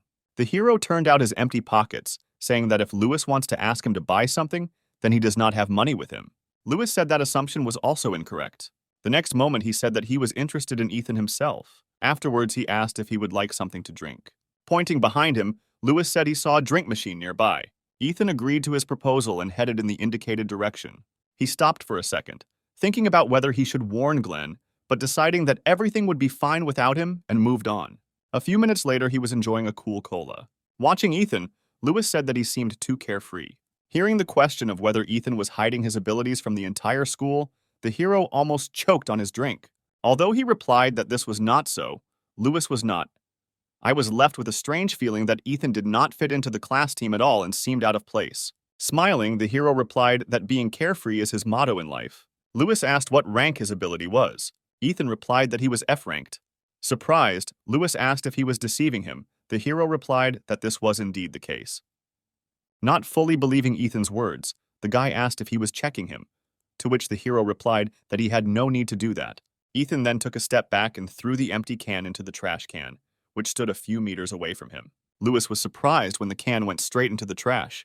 He looked at Ethan with enthusiasm, saying that it was cool and then asked how he did it. The hero did not understand what struck Lewis so much in this action and replied that he simply threw the can. After his words, the guy was eager to do the same. After making sure there was no drink left in the can, Lewis stood in his throwing stance and threw the can into the trash. However, he was unable to do the same as Ethan did, because his can flew over the trash can, crashing into the wall, and then fell to the floor. Lewis ran for the can, saying that it was not as simple as it seemed from the outside, to which Ethan replied that the guy just had bad reflexes. Throwing away the can, Lewis said that he was not very good in combat, so he transferred to the first aid department and then asked how Ethan, with such a weak rank, managed to stay in the combat class. The hero replied that Alicia and his innate luck help him. Ethan then approached Lewis, asking what his ability was. The next moment, the guy's right hand transformed into a blade. Looking at it, Ethan said that it was a pretty good ability with a lot of potential. Lewis transformed his hand back, saying that he often hears this, but the problem is that it has not changed at all. The hero guessed what thoughts were spinning in Lewis's head and assumed that he was interested in Ethan's rank because he was thinking about transferring to the combat class. The guy smiled awkwardly, answering that it was indeed so. Ethan had absolutely no understanding of the man standing in front of him. He said that in his opinion, providing medical care is much better, because this way he can save the people dear to him. Rubbing his neck, Lewis admitted that he hadn't thought about it that way, and maybe he really just needed to reconsider his attitude. Listening to him, Ethan bit his lip painfully, trying to suppress his emotions. A few moments later, he put on his usual smile and put his hand on Lewis's shoulder and encouraged him, telling him that he needed to be more confident and take things easier. Deep down, Ethan was terribly jealous of him and thought that it would be much better if he too could use his ability to save people rather than kill. Then the hero turned around, saying that they had stayed too long here and they should hurry back. At the same time, Mr. Reed met with the organizers of the assignment for his students near the bank building. One of the men pulled out grading forms with a list of students from the envelope, suggesting that they begin grading. The teacher looked at Pavel in surprise, saying that the main task had not even begun, to which the man replied that improvisation saves such people. He advised Reed to first evaluate his best students by imagining what grade they could get, because this is a common task for consolidating theory. The teacher liked the proposed approach and agreed. He quickly assigned grades based on the students' ranks. The only one teacher Reed gave the lowest grade to was Ethan. After he handed the documents back to Pavel, he suggested they go and have coffee. He had just recently learned about a new coffee shop nearby. Returning from the cafeteria, 2 people were placed at the entrance as security, which was very exhausting if you had to stand around for a long time. Sometime later, Sean invited the girl standing next to him to play rock, paper, scissors. The one who loses goes for drinks. Lisa agreed, and they started the game, not noticing that men dressed in military equipment were approaching the entrance of the building. At the same moment, Michael approached them with an open bag of chips, saying that someone was coming this way. A few moments later, a group of unfamiliar men stopped at the front door of the building. Hearing the students talking about the appearance of some strange people, Jake stopped with a mug of hot coffee in his hand and looked towards the entrance. The next moment, he threw away the half-drunk coffee and ran there, cursing. Approaching the students, the man shouted for them to immediately move aside. But they stood still, not understanding what was happening. Jack moved behind them with lightning speed and pushed them aside, after which he created a tunfei blocking the enemy's attack. Having difficulty holding back the onslaught of the attacker, John shouted to all the students present to run to the emergency exit. The students themselves did not understand what was happening and were dumbfounded with fear, ignoring John's order. Noticing that everyone remained standing in their places, the man asked what they were doing, because they were ordered to run away from here as quickly as possible. At the same moment, his weapon began to become covered with deep cracks, unable to withstand the strength of the enemy. A couple of moments later, everyone saw how John was cut into two by an enemy unknown to them. Throwing the blood-stained sword over his shoulder, Douglas said that he was glad to meet with his comrades from South Korea. A terrifying aura emanated from this man, and the scar on half his face made him even more dangerous. A few moments later, two more guards came running here, and one of them asked Douglas who he was and what he needed here. The man ignored the question, telling the guard that he looked pretty tough and that he might be able to at least cheer Douglas up a little. Paul's partner said that the unknown person's accent was similar to North Korean. Based on these words, Paul asked the attackers if they were spies sent from the north. Douglas replied that today they are playing the role not of spies, but of beggars. After that, he threw a large bag on the floor, saying that if they did not want to lose their heads, then they had better hurry up and fill this bag with money. Paul was at a loss. He could not fulfill this request, but he was in no hurry to part with his life. A few moments later, reinforcements arrived. Realizing that they were not going to fulfill his polite request, Douglas said that they had better fill this bag with money while he asks for it in a good way. Paul shouted at the man to stop demanding the impossible and get out of here as far as possible. Raising his huge sword, Douglas said that to this day, he wonders whether the inhabitants of the southern part suffer from hearing or vision, since they dare to challenge him every time. Alicia was behind the guards all this time. Looking at Douglas, she realized that he had a fairly high rank, and they had absolutely nothing to oppose against such a monster. Paul created a wall of steel to fence off Douglas to allow his colleagues to get closer to the enemy and protect the school children who had become unwitting hostages of the situation. Alicia realized how reckless the man's action was and ran forward, shouting that he needed to get out of there. But she was too late. At the same moment, the wall built by Paul was destroyed in one blow. Alicia watched in horror as the guard's bloody body collapsed to the floor. Matt, standing nearby, staggered back, realizing that the man who could provide them with at least some safety was killed in a split second. The girl couldn't believe that Douglas dealt with an A-rank fighter so easily. She came to the conclusion that this man's rank was no lower than A rank, if not S. Douglas looked with contempt at the corpses lying nearby, saying that all attempts to maintain order were completely pointless. He then brushed the blood off his sword.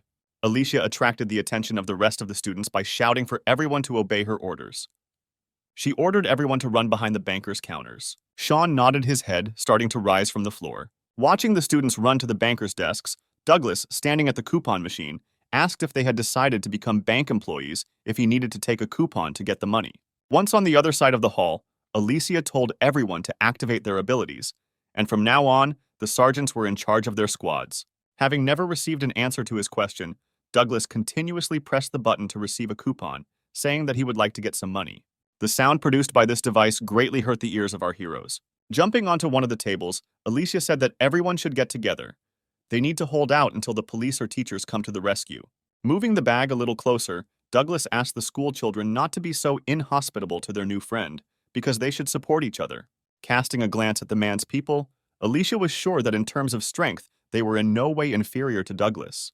Meanwhile, the man continued his monologue, saying that their wallets were empty, so they wanted to ask the bank for help. But they encountered an inhospitable attitude in their direction, which made him very sad. Standing opposite Alicia, he inquired about the name of such a brave girl. When she told him her name, Douglas asked why she had been silent all this time, ignoring his concerns. Alicia decided that she needed to not only try to buy as much time as possible, but also try to get useful information out of him, so she said that the man did not look like a spy. They would not rob a bank, and she assumed that they had escaped from the North Korea. Douglas was amused by the girl's words and couldn't help but smile. Without removing the smile from his face, he said that he had better introduce himself. Alicia was surprised that the criminal decided to reveal his identity on his own. The next moment, the man announced that they were members of the Plague. The girl had previously heard about this group. She remembered that the location of their base had never been revealed. Members of this terrorist group opposed all humanity. Where their feet step, even insects do not survive. The only trace that the members of the Plague left behind them were piles of dead bodies and pools of blood. Others also knew about this group, no less than Alicia, which is why fear began to take hold of each of the students. Kicking his bag, Douglas said that since everyone understood everything, they should start filling his bag with money. One of the girls offered to fulfill his request and just give him the money. At that moment, Alicia stepped forward, activating her ability. Douglas looked at the girl with some delight. Alicia, on the contrary, was completely serious and, if necessary, planned to engage in battle with him. She told her classmates that they should calm down and pull themselves together. Alicia also said that no one said that they would be left alive after Douglas took his money. Examining the appearance of the girl standing in front of him, he remembered that he had heard about this ability before, but he was able to see its bearer live for the first time in his life. From his face, Alicia realized that he already knew about her family and invited the man to fight. She decided to use the chance given to her and convince Duke to fight one-on-one. The man grinned, guessing about the girl's plans. He said that she was quite smart, but he would not fall for such a pathetic trick. Spreading her arms to the sides, Alicia asked if Douglas wouldn't swarm over one student. The man laughed, after which he admitted that he liked her bravery, after which he accepted the girl's offer, ordering his men to move back with a gesture. When he asked if Alicia was as crazy as her predecessors, the girl replied that there was too much talking, after which she asked if they would fight or just scratch their tongues. Taking a more comfortable grip on his sword, Douglas said that her provocation was very sweet and he would gladly succumb to it. Pointing his sword at Alicia, the man told her to attack. Without revealing her excitement, the girl replied that it was very self-confident of him to give her such an honor. Looking at Douglas's subordinates standing a little further away, Alicia was sure that he would not break his promise to them, so if she could stay alive, if she could immobilize the man. The girl reached for her sword, but it was not there. Looking behind her and making sure that there was no weapon, the girl felt horror because without her sword, she would not be able to resist Douglas. The next moment, she remembered that she had left him during the break. When the man attacked her, she managed to lean back, escaping the attack. The wall behind it was destroyed by one blow from Douglas's sword. Alicia managed to hide for a couple of moments behind the debris. She understood that if not for her reaction speed, then she could have been in the place of this pile of stones. Alicia decided to use the fragments of the wall as her weapon, after which she jumped onto one of the fragments that was falling near Douglas, hoping to pin him to the floor. The man noticed her and turned around, cutting the fragment into small pieces, wondering where Alicia's former courage had gone, since she decided to attack on the sly. Cursing, the girl landed opposite her opponent. The man pointed the sword at her again, asking if she was sure that she was really a goblin and not a flying squirrel. Alicia managed to safely dodge all of his subsequent attacks. The other students watching their fight were amazed that Alicia was able to resist such a strong opponent. They began to support the girl, shouting her name and that she would succeed. Ethan at this time analyzed the current situation, thinking about how best to act. Lewis, who was sitting next to her, said with delight that Alicia was simply incredible to withstand the onslaught of such a monster as Douglas. Ethan put his hand on the guy's shoulder, saying that now was not the time for this. Hearing that they had to run, Lewis asked in confusion where to run. Looking at the ceiling, the hero replied that it was best for them to run upstairs, to the restroom, to the offices. They needed to hide where they could not be quickly found. Ethan was well aware that Alicia would not last long, so he decided that it would be better to try to hide the students. A few moments later, Douglas caught the girl by changing the trajectory of the sword and struck her. This sent Alicia flying to the side, hitting the wall hard. The man began to slowly approach her, dragging his huge sword along the floor. With a smile, he said that it was time for them to stop playing cat and mouse. When Alicia coughed up blood, the mood of the students watching her changed. They were horrified because their strongest student had lost. Pointing the blade of his sword at her, Duke asked if this was all Alicia was capable of. The girl replied that if he was so interested, then he should check it out himself. After her words, the man smiled bloodthirstily. At that moment, Ethan shouted for everyone to run towards the stairs. Douglas was about to finish off Alicia, raising his sword above her head, but the cry of our hero made the man freeze in surprise. Immediately after this, Ethan grabbed Lewis by the collar of his jacket and dragged him along. Everyone else ran after him. Michael was one of the first to run in the row. He was no less gripped by fear than the others. Looking back, he shouted to those lagging behind that they should not get caught if they wanted to live on, so everyone should hurry up. At the same time, Douglas scratched the back of his head, saying that the kids were smart and got caught. The subordinates who approached asked him if there would be an order about this. The man gave up, giving the order to catch all the children. His subordinates saluted, simultaneously replying that this order would be carried out. After that, they went up the stairs and divided into groups, several people per floor. Alicia suggested that since Douglas gave the order to just catch everyone, then he was not going to kill them. The girl decided to hold out for as long as she could, again standing opposite her opponent. Smiling, Douglas said he liked her tenacity. He asked if she wanted to join him. Alicia replied that she had no reason to switch sides. Grinning, the man advised her to think carefully about his proposal, because the girls were lining up for him. Alicia asked with confusion why she should believe some robber. Douglas realized that he had completely forgotten to introduce himself. Then he said his full name, Douglas Taylor. Alicia knew this name very well. The man in front of her was not only an outstanding politician in North Korea, but also the best military commander. Douglas said he's excited about rising to the top at such a young age, so he needs a talented woman by his side. Alicia was at a loss. She could not give a single compelling reason to explain why such an influential person came here in person. Noticing that the girl began to back away, Douglas sighed, sadly saying that it was for this reason that he usually did not reveal his identity. A slight trembling began to penetrate the girl's body, trying not to betray her fear in her voice. She said that such a person must have a good fortune and a lot of money. Smiling, Alicia said that with his money, she could treat all her friends to dinner at an expensive restaurant. Her words made Douglas laugh. He found the girl standing in front of him quite interesting. Looking at her, the man thought that meeting her was worth it to come here, carrying out an order to rob a bank with students inside. Pointing to himself, Douglas said that the winner of their fight had long been a foregone conclusion, and she had better be a little more polite to him while he was being kind. At this moment, Alicia had just reached the place where she had previously left her sword. Throwing her weapon with her foot, the girl said that she almost died trying to get it.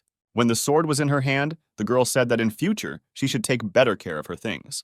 Afterwards, she began to slowly remove the inter from the sheath, releasing all her strength. Smiling, Alicia said that in order for Douglas to see what she was truly capable of, she would need a sword. At the same time, the students tried to escape from their pursuers. However, the military still managed to catch up and capture the terror-stricken students. They returned to the first floor, dragging the found children behind them. At the same time, Ethan and Lewis managed to successfully hide in one of the restroom stalls. He looked around and said with surprise that the banks were pretty good at keeping clean. Lewis asked excitedly if they should go even higher, since they were only on the 5th floor, while the others had gone higher. Sitting down on the toilet, Ethan replied that he needed some time to catch his breath. Looking at the hero, Lewis asked if he was okay. Ethan looked at him in surprise, replying that he was fine. Lewis remembered what happened to the guards on the 1st floor and was sure that if they were caught, they would suffer the same fate. He looked away, deciding not to voice his concerns, and simply said that it was better for them not to stay here for long, because they would be caught quickly. So Lewis took Ethan's hand, helping him up. Our hero thought that Alicia would be able to hold out for some more time. His assumptions about what would happen when Douglas finally had enough of playing were not rosy. Ethan pushed the guy's hand away, saying there was no point in running. He said that they needed to fight, which caused confusion in Lewis. The guy tried to reason with the hero, saying that it was better for them not to catch the eye of the military, because even the teachers could not oppose anything to these people, not to mention themselves, who have C and F ranks. Suddenly, Ethan asked Lewis if it was possible to divide souls by rank. Faced with a face full of incomprehension, the hero said that he once heard an entertaining story. He said that previously Alicia's fighting ability was only D rank, but now she has risen to A rank. Ethan explained that you shouldn't focus on just ranks, which can be improved through hard training. At the same time, one of Douglas's subordinates went up to the 5th floor, finding no one on the lower floors. Lewis asked why Ethan brought up the topic so suddenly. Hearing footsteps approaching, the guy panicked, saying that they had already been discovered. The man intended to check every room on the floor, but due to the noise coming from the toilet, most likely he would limit himself to only this room. Lewis said now is not the time to talk because they might be overheard. Ethan put his hand on his shoulder, asking him to listen to him. Approaching, the hero said that now Lewis should trust him and do what he says. The next moment, the man came inside, telling the students to leave because their conversations could be clearly heard even from the corridor. But his words were ignored and no one was going to go out. Then the man said that his boss didn't like slow people and they had better hurry up if they didn't want to anger him. After his words, Ethan looked out from behind the opened booth, saying that the man had a very interesting accent and asked to teach him to speak the same way. Thomas told the guy to stop being a fool. Douglas wouldn't mind if Ethan had one of his arms or legs broken. Standing opposite the man, the hero noted that without the presence of his boss, the man seemed much more talkative. The next moment, he created a dagger. Then he pointed it at Thomas, standing opposite him. Grinning, the man asked if his ability was really so insignificant. The next moment, using acceleration, Thomas ran towards Ethan, saying that he had better give up. The hero turned to Lewis, saying that he must escape at the first opportunity. Approaching Ethan, Thomas said that they had nowhere to run because they were both trapped. After his words, the hero stopped holding back, releasing all his power. Like last time, all of Ethan's characteristics became 3 times higher. Before this, Thomas, who was moving at high speed, became much slower, which allowed the hero to calculate the trajectory of the enemy's strike. Dodging his fist, Ethan said that the man was too slow. Standing next to this guy, small tremors began to break through his body. Thomas did not understand what was happening. The next moment, Ethan struck his opponent so quickly that he did not have time to react. During this, he laughed like crazy, saying that he was very sorry. Thomas grabbed Ethan's hand and said that the guy was just crazy. The hero just smiled, looking appraisingly at the man, after which he said that it is quite convenient to be able to accelerate up to 100 meters per second. Thomas asked in bewilderment if Ethan could really see other people's abilities. The guy replied that everything could happen, after which, with a look full of madness, he asked if he should cut off the man's ankles. He wondered what would happen to a person if the means of manifestation of his soul essence was destroyed, and then struck the man in the shoulder. The more blood was on him, the more madness took over Ethan. The toy in his hands was too interesting, and he wanted to play with it fully, experimenting with what would happen if he hit this or that point on Thomas's body. Lewis, who was still in the booth, watched in horror what was happening, not believing his eyes. A massive tremor ran through his body, and he unconsciously began to step back, whispering Ethan's name. Hearing his name, the hero was distracted from his toy. Lewis froze as the hero looked at him with a look of madness. Ethan asked if Lewis called him. Noticing the horror reflected on the guy's face, the hero asked what exactly he was so scared of. Overcoming himself, Lewis left the booth, his voice trembling, saying that Ethan needed to run away as quickly as possible. The hero was amused by his words. He replied that Lewis was mistaken here and asked who, in his opinion, it was really time to leave here. He slowly stood up, holding Thomas's limp body. Ethan kept his eyes on Lewis the whole time, waiting for his answer. The guy could not utter a word from the fear that shackled him. For several long moments, Ethan looked at Lewis standing opposite him. Suddenly, the madness receded and consciousness returned to our hero. At the same moment, a severe headache struck him. Ethan shook his head from side to side, trying to suppress his crazy side, causing his glasses to fly off to the floor. The next moment, the guy again grabbed the still conscious Thomas by the collar of his jacket. With all his might, Ethan shouted for Lewis to run away from here as quickly as possible. The guy flinched when the hero said that the essence of his ability, turning his hands into a blade, meant that Lewis's body could not be destroyed. Ethan advised him to think about it. Swallowing, Lewis complied with Ethan's request and ran towards the exit. After this, the hero exhaled with relief, saying that now he does not need to worry about witnesses. Thomas laughed and twirled his finger at his temple, saying that the guy had definitely gone crazy. Looking up at the man again with eyes full of madness, Ethan said that he would still have to carry out plan number 13. The man did not understand at all what this guy was talking about and thought that he definitely needed to report to his boss about this psycho. However, his plans were not destined to come true because the next moment Ethan cut his throat. At the same time, Alicia felt much more confident when she finally had a sword in her hands. Douglas studied the girl's weapon with interest, saying that this sword matches her pretty face. Placing the sword in front of her, Alicia replied that he would change his mind after the first blow. Getting into a fighting position, Douglas asked if she was really so sure that she could defeat him. The next moment, he attacked the girl. Alicia blocked his blow with her sword. Douglas looked at her with eyes full of surprise. Smiling, the girl answered his question that her victory was already obvious. Alicia aroused more and more interest in him. Returning to the original stance, Douglas asked if she really did not recognize his abilities. Looking at her sword, he had a hunch that it was somehow weakening his ability. Douglas said that Alicia has a strange sword. The girl replied that many people told her that she robbed her family by taking this sword. She said that it was created specifically for fighting strong opponents. Thanks to the constellations printed on the blade, the sword has the power of stars, thanks to which the owner, having a high level of sword skills, can destroy an opponent of A rank and higher. Having finished her story, the girl attacked the man. The next moment, her doubles appeared on either side of Douglas. He laughed, saying that Alicia was quite an interesting opponent and asked again if she wanted to join him. The girl replied that her opinion had not changed at all since last time. Raising his sword above his head, Douglas said that it would be a shame to kill Alicia now, when he had not yet fully enjoyed their battle. Then he attacked the girl along with her doubles. Alicia managed to cover herself with her sword, flying to the side.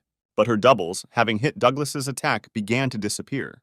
The man did not give Alicia time to rest, and immediately made another attack in her direction. The girl blocked his attack with her sword, but Douglas's pressure was too strong. The next moment, the man applied even more force, forcing the girl to fly to the side, after which he said that he was superior to her in strength.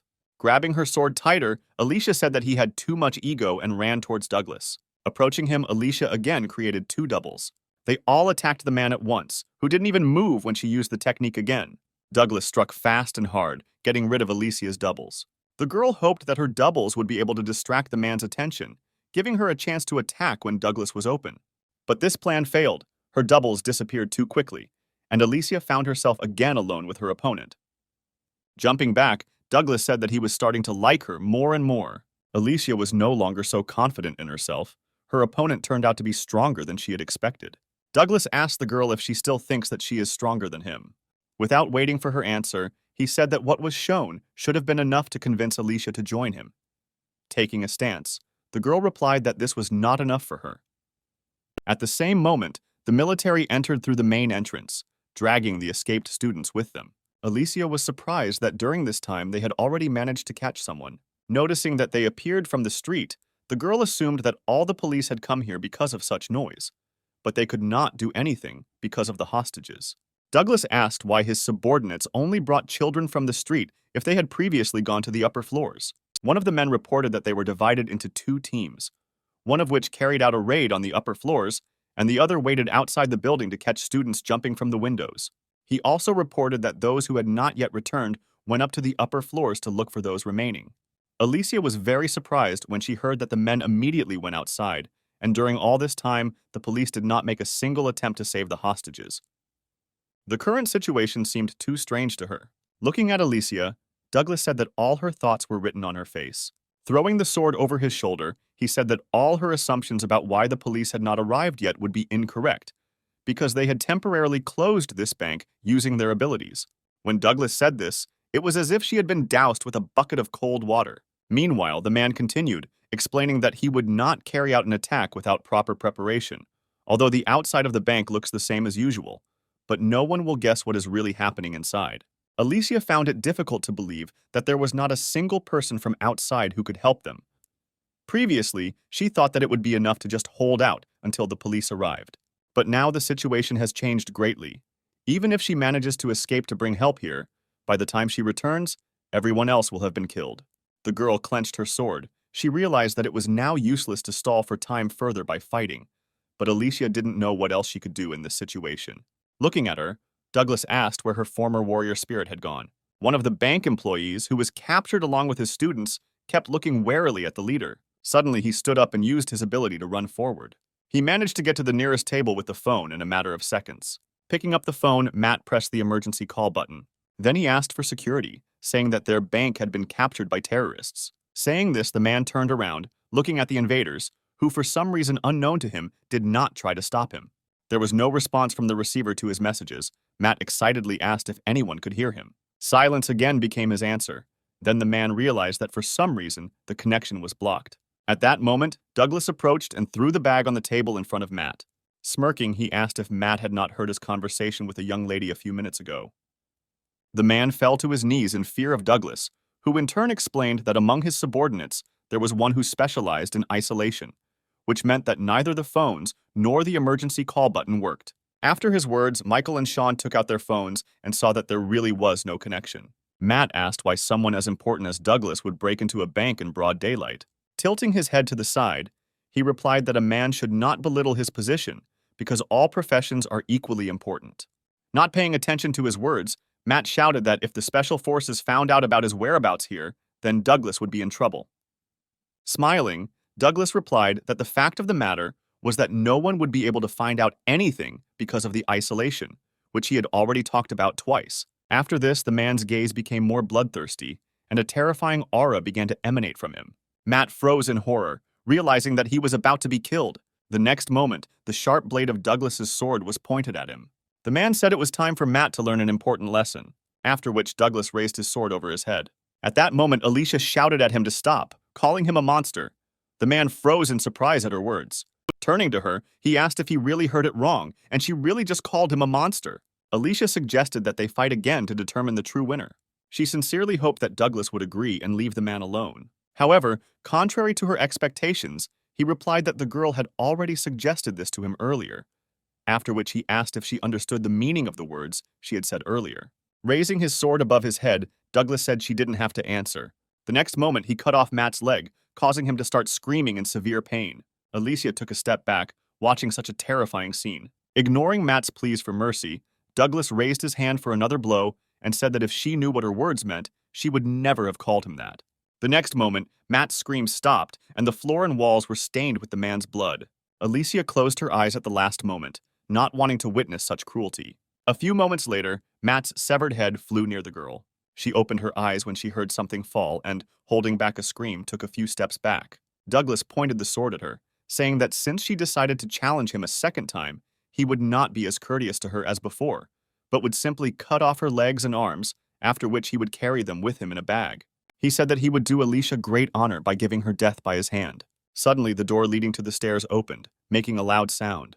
Everyone in the room turned their gaze in that direction. The next moment, Lewis came out with his hands up. Douglas turned to him and asked who he was. One of the subordinates came forward saying that he would immediately grab the stranger, but Douglas stopped him. Lewis felt very uncomfortable being under so many eyes studying him. He thought that Ethan had been wrong in his assumptions, saying that it would be hell when he warned him about the situation on the first floor. Looking at the students trembling in fear and the pools of blood on the floor, Lewis was sure that this situation was much worse than just hell. In the bathroom stall before Thomas walked in, Ethan told Lewis to run to the first floor as soon as he activated his ability and tell everyone that he was here. The guy asked in bewilderment how he could leave Ethan alone in such a dangerous situation. Smiling, the hero asked Lewis to just trust him. Now he was on the first floor, and all he had to do was reveal Ethan's location in order to fulfill his request. When Douglas asked the guy to introduce himself, he gave his name and said that he was a 10th grader from medical school, after which he said that all the money was on the 5th floor. Grinning, Douglas asked if the safe was really located in such a strange place. Lewis explained that his friend had moved everything there earlier. The man was alarmed by the guy's words about this strange friend. Without turning around, he asked his subordinates why those who went upstairs to look for students had not yet returned. Looking at the fighters standing behind him, Douglas asked menacingly why they were standing here doing nothing while a child was walking around the floors of the building. One of the subordinates sat down on one knee in front of his commander, bowing his head. He said that he would check everything himself and bring the child here. As Douglas approached him, lowering his sword near his leg, Joshua began to beg the man for a chance to correct his mistake. Douglas laid his hand on the trembling subordinate and said that he was lucky that his hands were already stained today, after which he ordered the last student to be brought here, taking the money with him. Joshua immediately stood up and saluted, thanking his commander for the service rendered to him. Turning around, Douglas looked at the rest of his subordinates, saying that they too would go along with Joshua and warned that he would not be so merciful if another mistake was made. Then he turned his gaze to Lewis. The guy flinched when faced with Douglas's gaze, which did not bode well. The man asked if he was going to go up with the others or if he should do it himself. Sighing, Lewis replied that he would go up to the 5th floor, accompanied by Douglas's men. Having received his answer, the man smiled, praising the guy for making the right choice, after which he approached the students sitting on the floor, saying that while his subordinates were busy with his friend, he would also have a little fun here. The next moment, Douglas pointed at Alicia and asked if everyone could see her clearly. Without waiting for an answer, he said that he would leave alive the one who brought him her leg or arm. Douglas was interested to know what they would do next. After the man's words, the faces of Alicia's classmates became whiter than a sheet. Clenching her fists and lowering her head, Erica asked if they should really go against Alicia. Douglas smiled as he watched the seeds of doubt begin to form in the students' minds. Catherine, sitting nearby, asked how soon could Erica dare to think about something like that when Alicia had been fighting for them from the very beginning, risking her life. Erica looked at Douglas and replied that now the situation has changed and everyone has known the winner for a long time, and besides, it will depend on him who will be left alive. Suddenly, Douglas asked if anyone had a watch, saying he would start the timer because he was tired of waiting. After his words, the two guys said that they simply had no choice, and Alicia had a wealthy family that could provide her with a good life even without a pair of limbs. The girl herself was very unpleasant to listen to such words, but she perfectly understood that their lives were at stake. Lewis suddenly walked up to her. Alicia asked indifferently what he needed.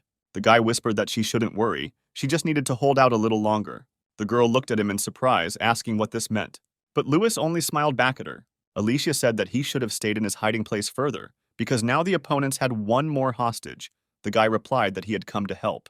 Hearing his words, everyone else looked at Lewis as if he was crazy. One of the men, a former bank employee, scornfully asked if the guy wanted his hand in gratitude. Lewis ignored the question and turned to Alicia. He smiled and said that he and Ethan were now best friends. The next moment, Douglas destroyed one of the nearby tables, drawing attention to himself. Rubbing his neck, he said wearily that he would kill everyone here if he was kept waiting too long. The next moment, trembling with fear, everyone began to apologize to Alicia, saying that she should understand them. Without taking their eyes off the girl, they said that they simply had no other choice. Douglas turned to Lewis, asking whose side he was on. Smiling awkwardly, he replied that he would take Alicia's side. The man grinned and then said that in this case he would also need part of this guy's body as payment for saving one life. Everyone looked at each other excitedly when they heard that the number of those who could survive had increased to 10. Lewis smiled awkwardly, asking Alicia if she could protect both of them. The girl called out to Douglas, calling him a North Korean puppet. The man turned around, asking how long she would continue to address him so disrespectfully. Alicia ignored his question, asking what would happen if she simply killed all the hostages. Would he then leave her and Lewis alive? She argued that everyone should have a chance to survive.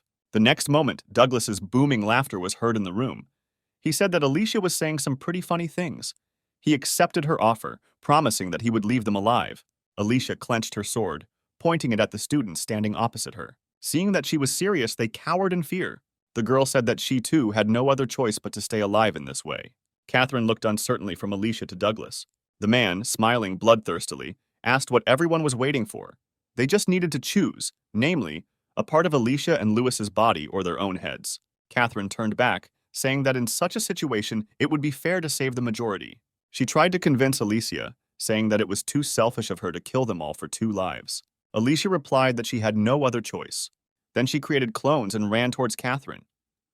The girl activated her ability, creating a shock glove. As she approached, Alicia told her to fight with all her might. The next moment, she pointed the blade of the sword at Catherine. She clenched her fist, gathering all her strength. The next moment, her fist collided with Alicia's sword. As soon as the double was dispelled, the real Alicia appeared in front of the girl. Catherine pulled back, not understanding what had just happened. Pulling her towards her, Alicia delivered a powerful blow to her opponent's stomach. The next moment, she whispered in Catherine's ear so that she would listen carefully. Then she asked the girl for a favor. Catherine's eyes widened in surprise. When she finished, Alicia threw the girl towards the other hostages. Catherine showed no signs of life, lying unconscious. Everyone began to discuss the fight they had just seen. After looking at Lewis, they decided that he would be easier to defeat than Alicia. Hearing their plan, the girl sighed heavily. The next moment, she stepped forward, telling Lewis to stay behind her. Watching this, Douglas could not hold back another burst of laughter, hiding his face with his hands. Raising his head, he said that this spectacle was becoming more and more exciting. Not everyone in this room shared his opinion. They had to desperately cling to life, playing by the rules of this crazy man. Alicia stood with her sword pointed towards her opponents, ready to fend off their attack if they dared to attack her. Douglas, having recovered from his fit of laughter, shouted for them to amuse him even more by killing each other. At that moment, an empty Coca-Cola can flew past him, attracting the man's attention. He turned around with a murderous look and asked what it was. However, there was no one behind him, only an open door leading to the stairs. Ethan, who threw the can, stood a little further from the entrance, so that he would not be noticeable. He smiled bloodthirstily, glad that everything was going according to his plan. Douglas picked up the can, trying to figure out where it came from. Looking at this half-Coke can, Lewis immediately knew who exactly threw it there. The next moment, the man turned around and threw the can, so that it bounced and fell near the door. Douglas noticed the silhouette of a man at the entrance, and grinning, asked if he was Lewis's mysterious friend. Instead of answering, the guy attacked the man. Douglas dodged the weapon thrown at him, after which he irritably asked if he was suicidal for deciding to attack him in such a way. However, when the man looked down to understand what exactly he was attacked with, he froze in place. He saw that it was torn pieces from the masks of his subordinates, whom he had sent to explore the upper floors. Douglas looked in surprise again towards the door, where a young man unknown to him had stood a few seconds ago, but he disappeared as suddenly as he had appeared. He had absolutely no idea what was happening here. Grabbing his sword, Douglas thought that the boy had made a mistake by underestimating his opponent. The next moment, he slashed the air with his sword, putting all his strength into this blow. No one understood why Douglas launched powerful attacks, cutting through the air above him. A few moments later, he stopped and the ceiling suddenly began to collapse. Everyone watched in horror as the collapsed part of the ceiling fell on their heads. Alicia ran to the center of the room, where the ceiling collapsed, creating clones along the way. She made it in time and managed, together with her clones, to hold this concrete layer over the heads of the hostages, before anyone could get hurt. Douglas, without the slightest surprise in his voice, noted that the girl was very strong, after which he asked to be patient a little, because he still needed to meet someone. Alicia looked at him with hatred, not believing that he was actually going to kill them all. Having come to his senses, he looked at the girl and said that if even one person moves, everyone will die. As soon as the hostages relaxed and were glad that everyone was saved, Douglas again knocked the air out of their lungs. Turning around, the man added that now is the perfect moment to cut off Alicia's limbs. He advised them to carefully consider his words. At that moment, the girl asked if he really thought that she would just stand there and wait until she was dismembered. With a mocking grin on his face, the man replied that if everything was different, she would not be standing now with a heavy canvas on her shoulders, after which he said that he needed to leave for a while. Immediately after this, he jumped into the passage he had made in the ceiling, flying through floor after floor. Alicia and the rest of the students remained in their places, afraid to even move. Suddenly, the girl said that she wouldn't last long, and if they didn't want to die, then everyone should come out from under this broken ceiling. Lewis ran up to the girl and shouted that everyone should really get out of there. However, a woman who came forward stopped the guy, saying that if everyone came out, they risked dying at Alicia's hand in the future. Sean, who was sitting in the trap, shouted out that otherwise, if they stayed here, this block would crush them to death. Michael approached Lewis, saying that he should move away, because earlier Alicia said that she would kill them all, so now they have a great chance to do it first. Lewis asked in bewilderment if no one saw how she rushed to save people. He tried to explain to everyone that Alicia did not really intend to kill anyone, because if this were not so, she would not be standing now, holding the collapsed ceiling. He suggested joining forces and running to the exit, even if enemies were waiting for them outside. Together they could break through. Michael interrupted him by asking what would happen to them if Douglas decided to return at that moment. Catherine, who had come to her senses, intervened in their argument. The girl looked at Alicia, who was holding on with all her strength. At the same time, Ethan heard footsteps behind him and turned around, saying that his guest was a little late. After looking around, Douglas asked if there was anyone else here besides them. It was difficult for him to believe that some schoolboy had dealt with a squad of his best fighters alone. Noticing that the man was staring intently at the corpses of his people, Ethan said that he had to have fun with them for a long time.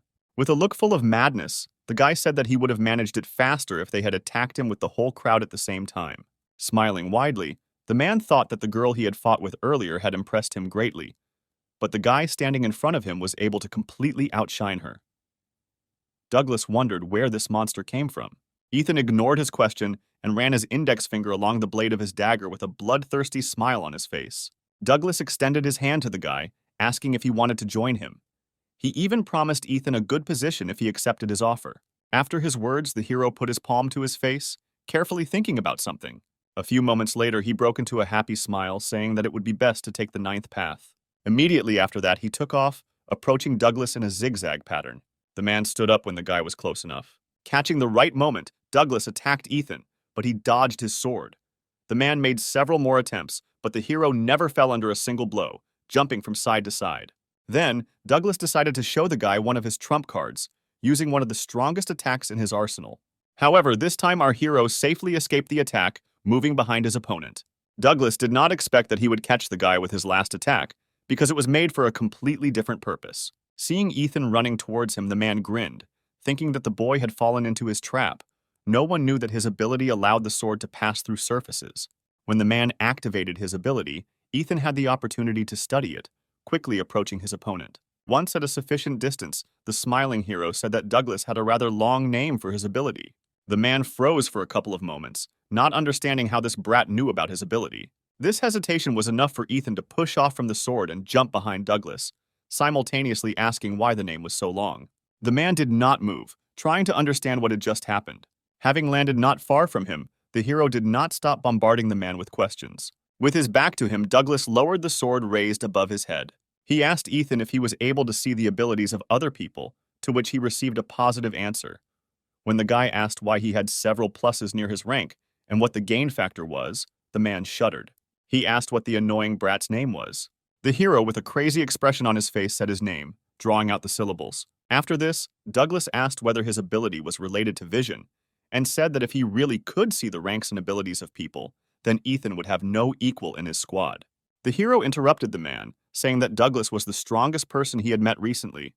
The man did not understand why he suddenly started talking about this, and asked once again if the guy wanted to join him. Completely ignoring Douglas's words, after staring closely at the man, Ethan said with displeasure that he only saw 9. Not understanding what the guy meant, the man asked what else he could see. The hero replied that he saw only 9 ways to kill him. The man was surprised that this guy could even do such things. Covering his face with his palm, he said that he was jealous of Ethan. Taking the dagger more comfortably, the hero said that 1 way would be enough for him to kill his opponent. Grinning, the man said that he was very sorry that their negotiations ended so quickly, after which they rushed at each other with bloodthirsty smiles. At the same time, Glenn was hiding in the control room. He deliberately disabled the elevator so that he would not be found so quickly. He reasoned that this building was located in the city center, so a simple call would be enough, and the police would immediately rush here. The guy decided to sit here longer because he could get into trouble if he left his shelter too early. Ethan raced towards Douglas with a crazy smile. He read all the man's attacks and dodged them with ease. Now Ethan disappeared right from under Douglas's nose, quite angering the man. He looked up and saw that this guy was sitting on the blade of his sword. Ethan smiled contentedly. He enjoyed pissing off his victims. Gritting his teeth, the man shouted that the hero only knows how to dodge, after which he told him to attack. Ethan complied with his request. He jumped towards Douglas, aiming a dagger at his right eye. When the sharp blade almost caught up with him, the man managed to dodge at the last second. The hero flew past the man, landing a few meters away from him. Douglas managed to avoid losing his eye, but the guy managed to wound him in the shoulder. Ethan wasn't about to give the man time to rest, so he attacked his opponent again, surprising him. The hero rushed past the man at high speed, once again inflicting a deep cut on him. Ethan was not going to stop with just 2 wounds on the man's body, continuing his high-speed attacks. Covering himself with a sword from Ethan's attacks, Douglas realized that all this time the guy was just having fun, mistaking him for a toy. During one of the next attacks, the hero asked in a bored voice if he would wait for an attack from his opponent in return. Then he stopped in front of the man, saying that he was already bored with their game and it was time to end. Smirking, Douglas said that if he continues to hide his main trump card, he will definitely die here. The next moment, the man extended his hand to Ethan, who noticed that it was shrouded in something strange. His eyes widened in surprise. He did not expect that Douglas would have such a surprise in store. He understood that if the man touched him, it would be bad, so the hero jumped back with lightning speed. Once at a safe distance, Ethan carefully examined the man standing opposite, whose hand was enveloped in strange tentacles. The guy asked in bewilderment where Douglas got 2 abilities, since a person can only have no more than 1, because everyone has only 1 soul. He tried to determine the level of this strange ability of the man, but all information about it was blocked. Ignoring his question, Douglas said that speed would no longer help Ethan. The hero asked where his opponent got such a strange hand. Smirking, he asked why he was so interested in this. Ethan suggested that Douglas had become stronger with the help of this hand, after which he smiled bloodthirstily and said that now the real fun would finally begin. Pointing at Ethan, the man told him to stop being a jerk because if he kept fighting like this, he would end up without a scratch. When the hero asked in surprise if Douglas was going to run away from him, the man smiled bloodthirstily, answering that he had not heard these words for a long time. Ethan asked how his opponent decided to escape from him. Smirking, Douglas replied that he had 1 way in stock, after which he squeezed his sword tighter, saying that he would remember such an interesting opponent. The next moment, he pointed his sword upward and, using his ability, began to cut his way out. A few moments later, the roof of the bank building was breached. When this happened, the walls of the building shook as if from an earthquake. There was a huge hole in the roof, running through most of the bank's floors. Hearing a loud sound, Glenn came out of his shelter and froze in shock when he saw the floor and ceiling pierced through. He walked closer and looked down, thinking that Alicia couldn't do something like that, so it was most likely Douglas's doing. As soon as the passage was ready, the man jumped up. Watching him, Ethan asked if Douglas wanted to play hide and seek with him. The hero happily said that he liked this idea and would also join the man. Looking over his shoulder at him, Douglas said that he should stop joking, because just anyone could rise to such a height. However, the next moment, Ethan jumped after him, flying several floors and ending up near Douglas. Looking at the approaching guy, the man thought that if he didn't quickly get away from here, he could really get hurt. At the same moment, he noticed Glenn on the top floor, looking at him in surprise. Smiling, Douglas said that luck was on his side today. The next moment he jumped onto the roof, Glenn did not immediately notice the guy chasing the man. When he recognized him as Ethan, he was surprised to ask what he was doing here. Instead of answering, the hero rushed at Glenn, completely forgetting about Douglas. He was delighted at the appearance of another new toy. At that moment, the hero's consciousness became clouded for several moments, and he simply flew near his stunned classmate. He looked behind himself in surprise, watching how Ethan, who had just been burning with the desire to kill him, was now lying on the floor. When he fell, he hit himself quite hard so he could not get up immediately. Glenn ran up to him and asked the lying guy where he came from here. Watching them, Douglas asked the blonde guy if he knew this crazy man. Turning around, Glenn asked the man what happened, because he had recently fought with Alicia. However, he was in no hurry to tell this boy anything, drawing some conclusions in his head. Having never received an answer from Douglas, Glenn tried to independently understand what happened here. When he was struck by the strange thought that Ethan had forced such a strong opponent to flee, the guy immediately brushed it aside, denying even the possibility of its existence. He turned to the hero, irritably asking what happened here. At the same moment, Ethan's madness again captured his mind. Glenn noticed that something was wrong with him and took a couple of steps back. Instinctively, he felt the danger emanating from him. Douglas also noticed that the boy with whom he fought had returned to his previous state. Calling out to Glenn, he thanked him for drawing the attention of this psycho to himself. He looked at the man with confusion, asking what he meant. Douglas again did not answer his question, only said that he always remembers those who helped him. After which he smiled and quietly said that even if the assistant himself did not realize the service provided. Glenn was completely confused, and Douglas's words confused him even more. Rising to his feet, the man advised him to run to the first floor as soon as possible, if he, of course, wanted to stay alive. The guy looked at Douglas with a stunned face, not noticing the approaching steps from behind.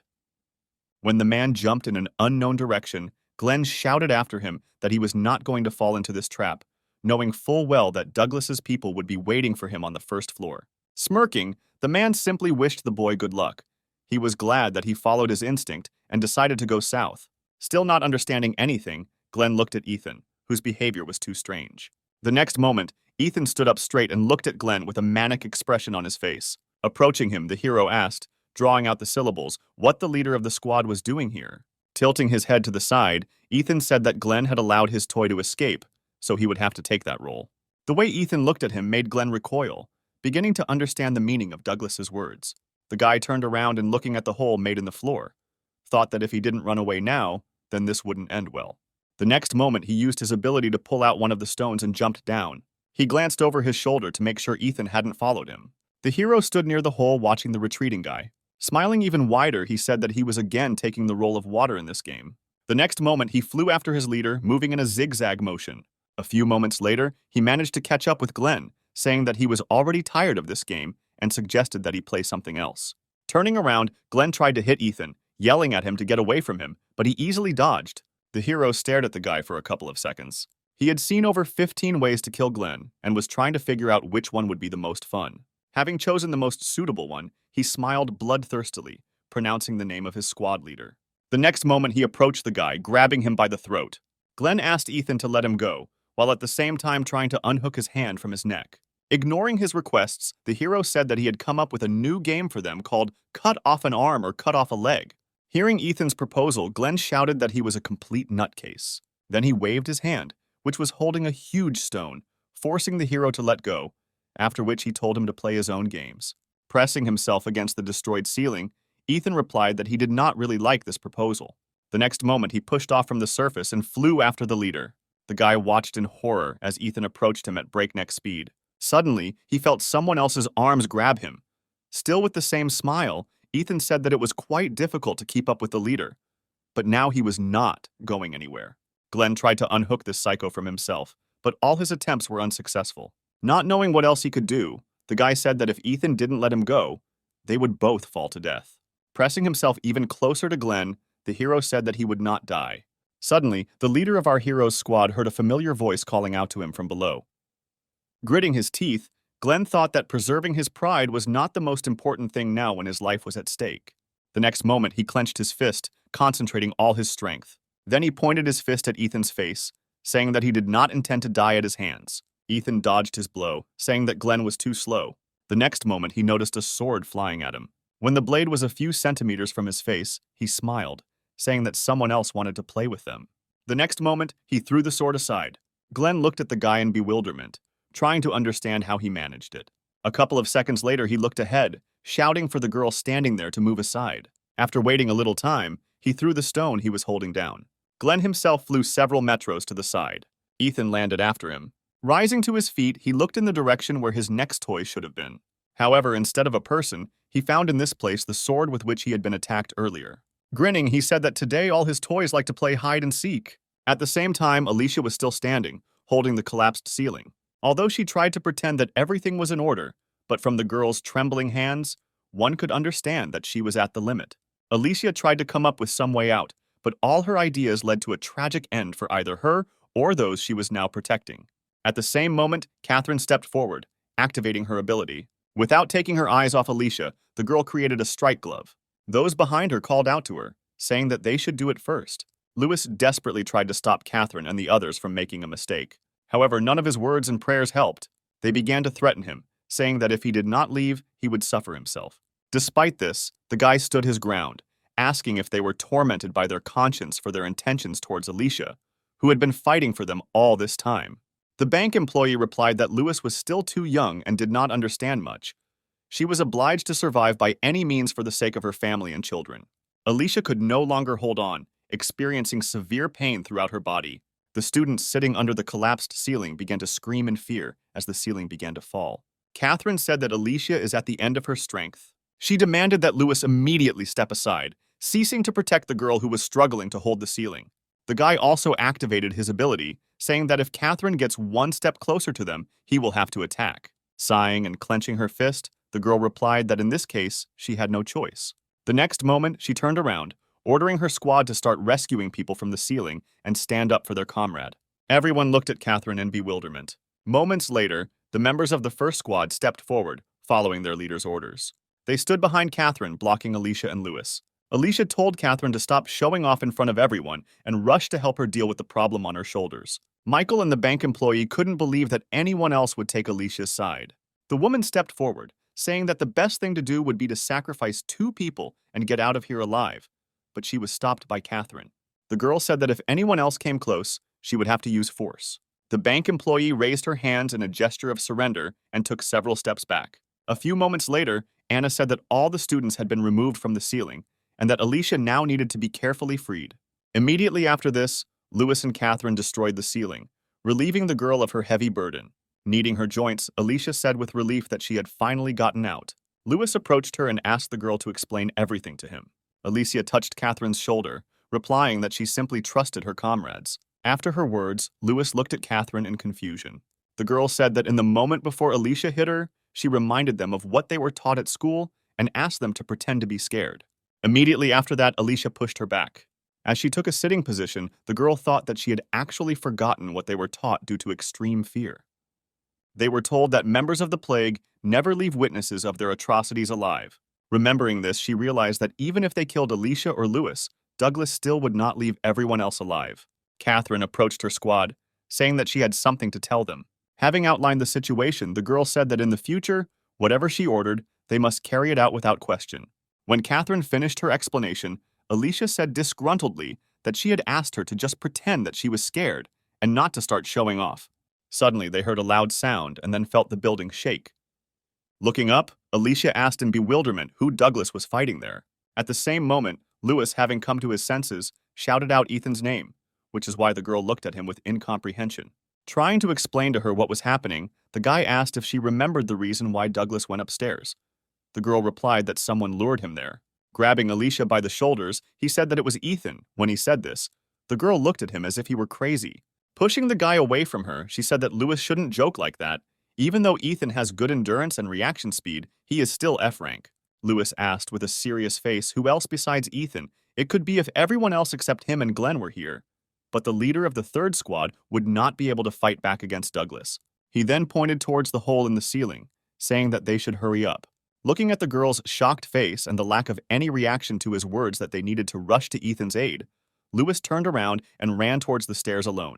Alicia looked at the guys retreating back, not believing that Ethan had actually entered into a fight with Douglas, but judging by Lewis's face, he definitely wasn't joking. Although she understood everything with her mind, It went against the usual image of Ethan. The girl got angry when she thought that the guy might die at the hands of an enemy that even she could not cope with, and involuntarily activated her ability. The next moment she approached the surprised Catherine. Alicia asked the girl for one favor. A couple of minutes later, she and Lewis were hurrying up to the 5th floor. They stopped in front of a large door, behind which the battle between Ethan and Douglas should take place. Alicia walked up to the door and looked at the guy and said that she was going to open it. The next moment, the door began to slowly open. Upon entering, they froze in horror. Seeing a huge pool of blood in which were the dead bodies of Douglas's subordinates, Lewis covered his mouth with his hand, holding back the urge to vomit. Looking around, Alicia found it difficult to believe that Ethan had really done all this. She also noticed marks on the walls left by Douglas's sword. From their number, the girl realized that the two had been fighting for quite some time. The next moment, she looked up in surprise, thinking that the hole on the 1st floor was not even close to this huge tunnel. Without lowering her head, Alicia realized that in the battle with her, he was holding back. But for some reason, he decided to fight with all his might against Ethan. This seemed very strange to the girl. Lewis, who approached her, also looked up in surprise, not understanding where this huge hole came from. The next moment, Alicia noticed 2 people flying down. Taking a stance, she grabbed her sword and tried to see who exactly was there. A few moments later, she managed to recognize Glenn in one of the flying ones. But the girl could not see the face of the one who was chasing him because he was too far away. Her eyes widened in surprise when a couple of seconds later, she saw Ethan there, but he looked very different from his usual self.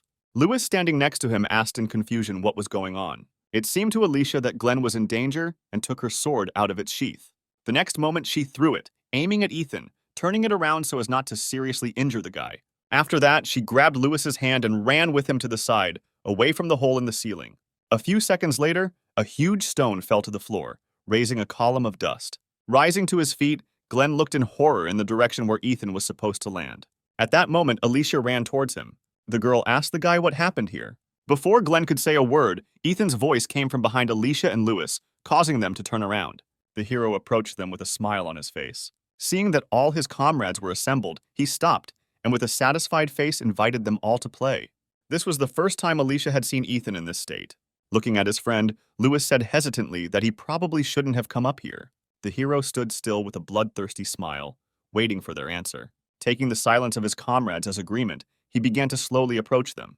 When Alicia asked if he really was Ethan, the guy looked up at her, saying that she had a rather interesting ability, but it was useless. The girl asked in bewilderment what this meant. In response to her question, Ethan repeated that her ability was too useless, which angered the girl. Glenn, standing next to her, said that this was no longer the F-rank loser they knew before. The guy had already opened the door, about to leave here, when the girl turned around, asking what he meant. Glenn explained that Ethan was chasing Douglas around the entire building. In return for Alicia's help earlier, he advised her to run away from here as far as possible, while Ethan was busy chatting. Remembering what this guy had become after he finished speaking, Glenn said that if they wanted to survive, they had to escape. Immediately after that, he ran down the stairs, ignoring Alicia's request to explain everything properly. When Lewis said that Ethan had become even crazier than before, the girl asked in surprise if he had seen the hero in such a state before. The guy replied that that time he was more sane and it was possible to talk to him. Ethan did not pay attention to their conversation, looking at the girl with interest. He thought carefully about the best way to kill her, trying to see new ways. A few moments later, his insane laughter rang out. Covering his mouth with his hand, Ethan said that he could not stand it any longer. Smirking sarcastically, Alicia said that with such patience he would not get far. The girl said that it was not so easy for her to please, and then asked if he could claim something with such behavior. With the same maniacal smile, Ethan ran his finger over his dagger, asking why he didn't just kill all the candidates and the girl herself along with them. Sighing heavily, she told Lewis that she would try to buy some time, and he should run away from here. After that, Alicia ran forward, leaving the surprised guy behind. Assessing her strength, she assumed that she would last about 30 seconds. The hero also jumped up and ran to meet her. Alicia dodged Ethan's blow, noting that his actions were very fast and precise. During their battle, she did not notice how she received several cuts. Suddenly, the girl stopped, realizing that he had a rather strong ability, but it was difficult to control. In this, their abilities were similar. But for Ethan, everything was much more complicated than for her. When the guy asked why she stopped, Alicia smiled gently and said that it had been very difficult for him all this time, but he did a great job. Ethan froze at her words, even if only for a moment. But his gaze changed. from which Alicia read that deep down he had been missing such words of encouragement all this time. The next moment the guy smiled, saying that she also did a good job, after which he said goodbye to her and dealt her the final blow. The next moment Alicia fell to the floor. Looking at her motionless body, Ethan smiled even wider. When our hero was in his first year of primary school, he lost both his parents. He remembered the day when he and his uncle came to the morgue. The official version of their death was an attack by a robber.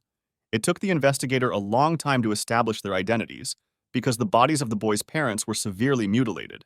A funeral was held soon after. Ethan's only blood relative was his uncle, who together with his wife adopted him. Soon after moving in with them, his life became like hell. Alex and Chloe were F-rank losers, so they tied Ethan up and took out their anger on him by beating him senseless. To hide the signs of beatings, he had to constantly wear a warm, shabby sweater with long sleeves. One day, during recess, a classmate approached him, asking if it was too hot for him to constantly wear a photo. Ethan did not have time to answer because a girl appeared at the door, hurrying her friend. A classmate invited the boy to go to the store with them. Lowering his head, he replied that he was not hungry. Then the girl said that in that case, she would call him next time. When she left the class, Ethan heard her friend say that it was better not to approach him because he had no money, which is why he constantly wears the same dirty clothes. Immediately after class, he was beaten by other classmates. They demanded that Ethan show them all his ability, but he didn't have it. The children knew this very well, because he was the only one in the whole school who had not awakened it. They argued their attacks by saying that they simply wanted to help him awaken it in this way. Ethan couldn't do anything and just endured their constant bullying. To receive less from his guardians, he began to return home later. One such day, our hero was walking past the playground when he suddenly heard a rustling in the bushes. The next moment, a puppy jumped out. Wagging his tail, he walked up to the surprised Ethan. The boy knelt down and began petting the puppy. He responded by licking his neck with his rough tongue, making Ethan laugh from the tickling. From that day on, he began playing late at night with Jimmy on this site. This continued until one day his uncle went looking for his nephew, worried that he might be considered a bad parent. Ethan was very scared when he saw his uncle angry. Catching the emotions of her owner, Jimmy got out of the house that our hero was building for her and began to bark at the man. Alex looked at the puppy with disgust, asking if this is why Ethan comes home so late. The next moment, the man noticed that passers-by began to whisper and look at him disapprovingly. As he got closer to Ethan, he said that he could take this puppy to their home.